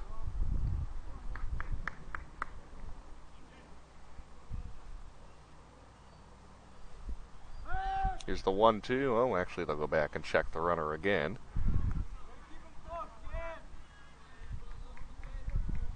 And a great Sub-State 3 championship. Here comes the 1-2 pitch. And a line drive that'll drop in front of the left fielder, Danny Peters. It will advance Thies to second base. And now Austin Liedstrom will hit for Shakopee.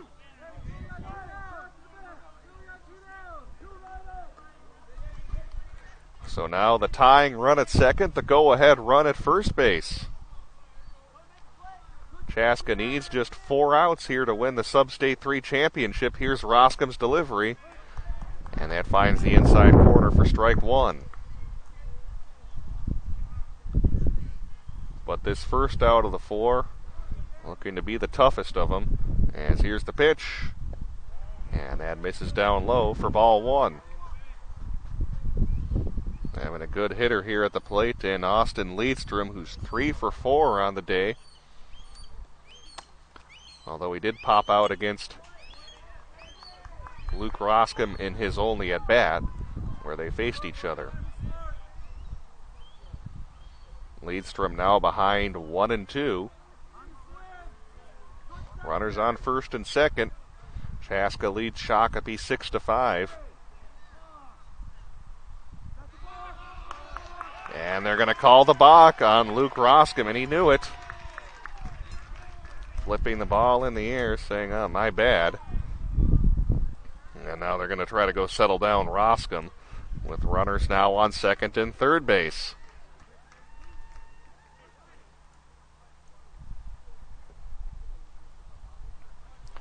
So a base hit for sure will tie the game, if not take the lead for Shakopee. A lot of drama here at Braemar. This is a winner-take-all championship game, as both of these teams already have a loss in the tournament. And coincidentally, both of their losses here in the tourney came against each other, as Chaska beat Shakopee in the opening game, and then Shakopee beat Chaska last night. Here's the 1-2 pitch on the way to Austin Leadstrom. And he hits a fly ball out to right field, and it won't quite carry enough as Taylor Murphy is there to make the catch. And Shakopee is done in the 8th inning as they leave runners on second and third base. To the 9th inning we go. 6-5 is our score. Chaska on top here at the American Legion Sub-State 3 tournament.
Get a delicious meal at Noodles & Company in Eden Prairie, off Prairie Center Drive, next to the Southwest Bus Station.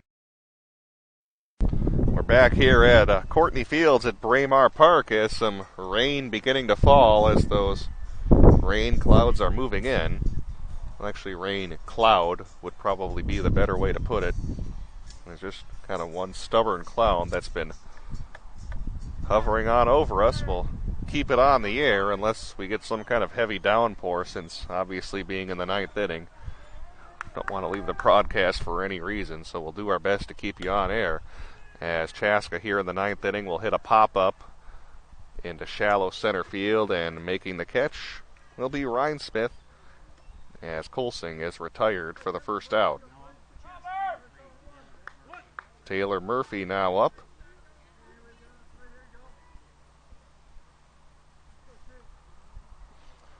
Shakopee trying to keep this a one-run game. On the other hand, Chaska can get that insurance run. It would be awfully big.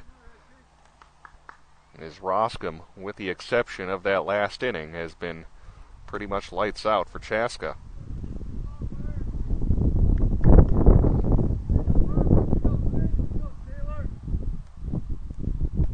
Pitch, and it misses for ball 2.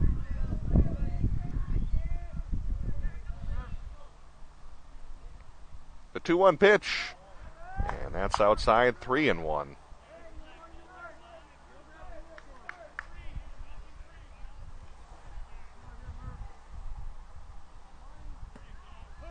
And the 3-1 pitch finds the outside corner as Schlepper.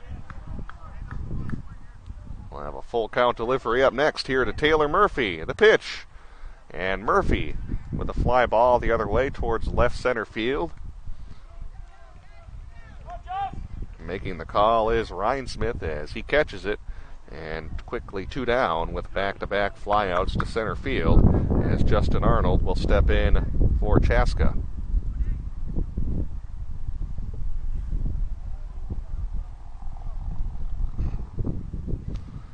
cooled down a little bit too with this little rain shower that's passed over. Definitely feel it, as that's a first pitch strike to Justin Arnold. Here is the 0-1 pitch, and that one bounces down low for a ball.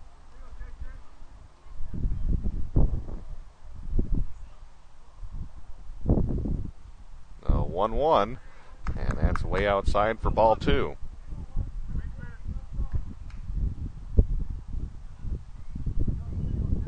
Schlepper's delivery, and that one will miss inside for ball 3. Well, due up for Shakopee in the 9th inning, it'll be the 3, 4, 5 hitters, Mix, Schlepper, and Bruss. And there's a 2-out walk issued to Justin Arnold.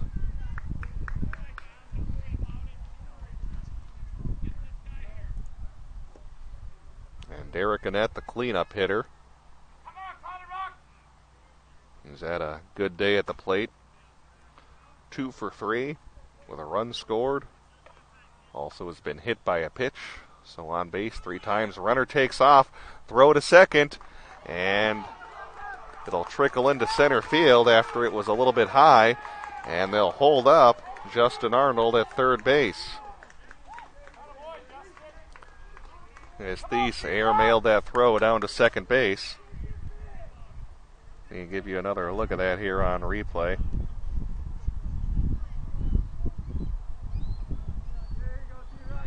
And we can see the throw just a little bit high down the second base. As that's taken towards center field, and a third straight put out to center field, as making the catch is Rhinesmith. And Chaska's done in the top of the 9th inning. The last chance for Shakopee coming up next. It is 6-5 Chaska on top here from the American Legion Sub-State 3 tournament. Now's the time to think green. Springtime Lawns and Savings. The Mulch Store is a great community resource for landscaping products and landscaping materials. Known for having the best compost in the Midwest, the Mulch Store can be found online at mulchstoremn.com. Browse and buy mulch, soils, grass seed, rocks, edging, and more. Everything you need to make your neighbors green with envy. mulchstoremn.com.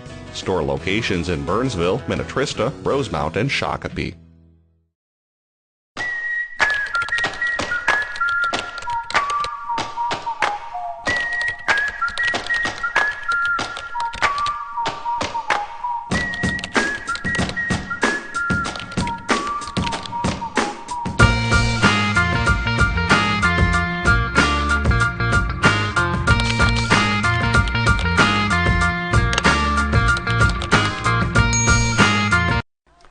Take it back live here from Courtney Fields at Braemar Park.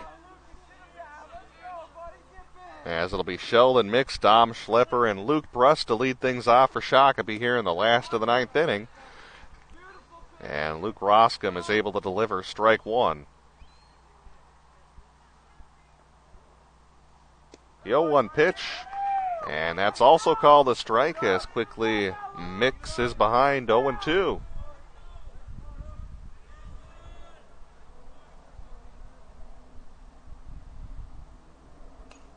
Mix just gets a piece of it as he fouls it straight back and out of play.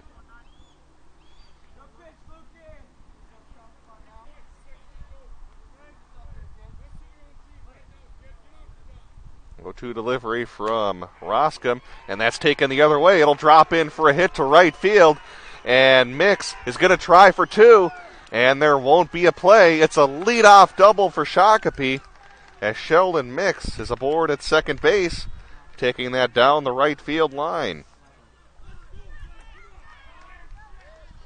And now the cleanup hitter, Dom Schlepper, will be up at the plate. And even though you typically don't see this out of a cleanup hitter, you wonder if he might show bunt here in this situation to try to get Mix over to third. Not showing bunt, as Schlepper will take a first pitch strike here from Roscom.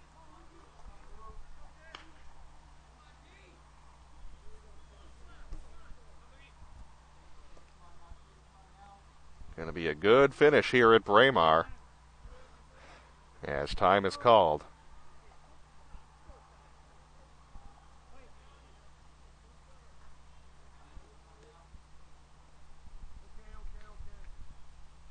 Here's the delivery from Roscom, and taking a hack at a very high pitch is Dom Schlepper as he fouls it out of play. Count is now 0-2. At the very least, try to hit a ground ball to that right side if you're Schlepper.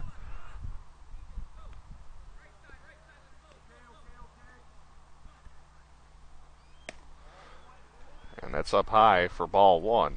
Of course, you say hit a ground ball to the right side. That's easier said than done because obviously Luke Roscom knows that as well, and we'll try not to give him a pitch on the outer half of the plate. And he'll take that over to the right side, does his job. It's a 4-3 putout.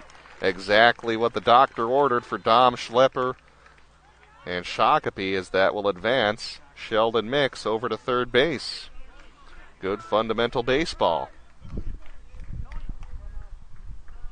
And Luke Bruss will be up to try to get this game tied up with a runner on third base and one out.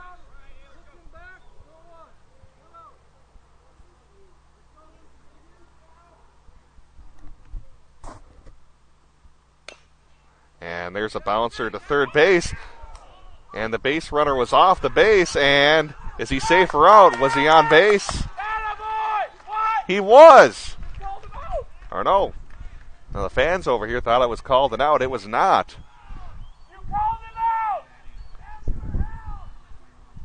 No confusion here. Fans thought it was an out. They thought the umpire originally signaled out. Now he says safe, as the first baseman was not on the bag as he got the ball, they said. What was also interesting, immediately after it was bounced down the third base side, you wonder if Derek Annette possibly could have tagged the base runner at third base. Sheldon Mix elected not to and try to make that throw. So either way, it's going to be runners on first and third base with the tying run at third, and now the winning run at first here for Shakopee. So Luke Bruss will be on base, and now it's Tyler Sloss who will step in.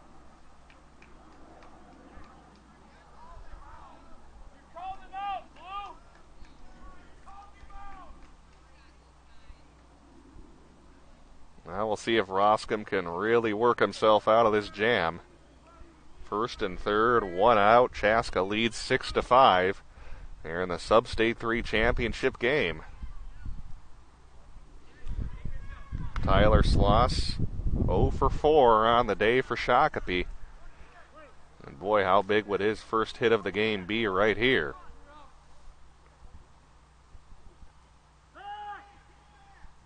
Well, they try to catch Luke Bruss sleeping over at first base, but he alertly got back. He's had a large lead originally. Here's the pitch from Luke Roscom, and a line drive caught by the second baseman. Throw back to first. They got him. A double play to end the game, and Chaska wins Sub-State 3. A line drive to Alex Kuhlman. He makes a diving catch, then throws it over to first base for a double play, and that'll do it as Chaska is Sub-State 3 champions. Get you one more look at that here on the replay. Excellent camera work by our guy Krister Woodley catching that, as you can see it again. That diving catch by Kuhlman, and the game is over. What a way to finish here in a great, great game. 6-5, Chaska wins it as they will move on to the state tournament coming up on Friday.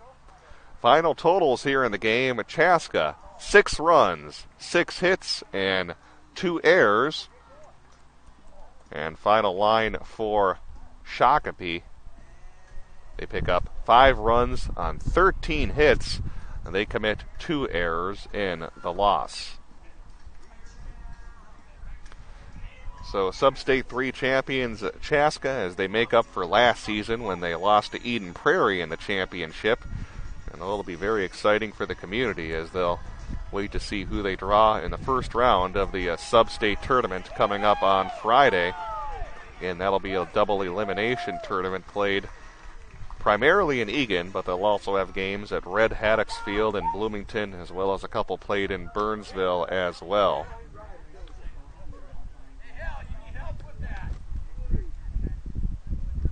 And I think we'll go ahead and try to get at least part of the trophy ceremony here as they present the championship to the Chaska American Legion team. Congratulations to Shakopee on a very good season as they battled back from the losers bracket and came within one run here of winning Sub-State 3.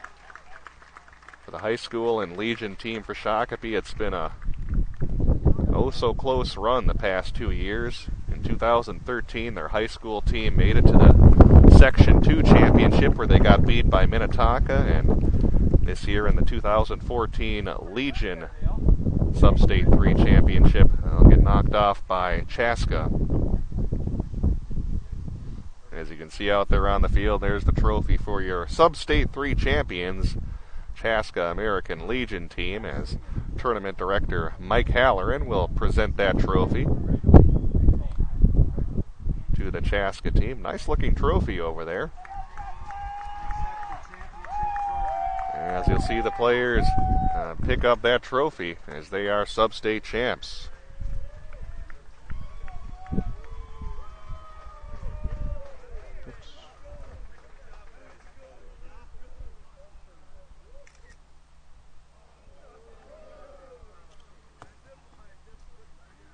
So make sure you follow along. I know there's the website you can follow for those brackets for the state tournament. It's tricitybaseball.org. Otherwise, if you want to follow along, we'll provide Twitter updates, I should say, from the state tournament, as well as live broadcasts of the Monday games of the state tournament. That's the championship play-in game, plus the championship game itself on Monday, August 4th, right here on PSBMN.com.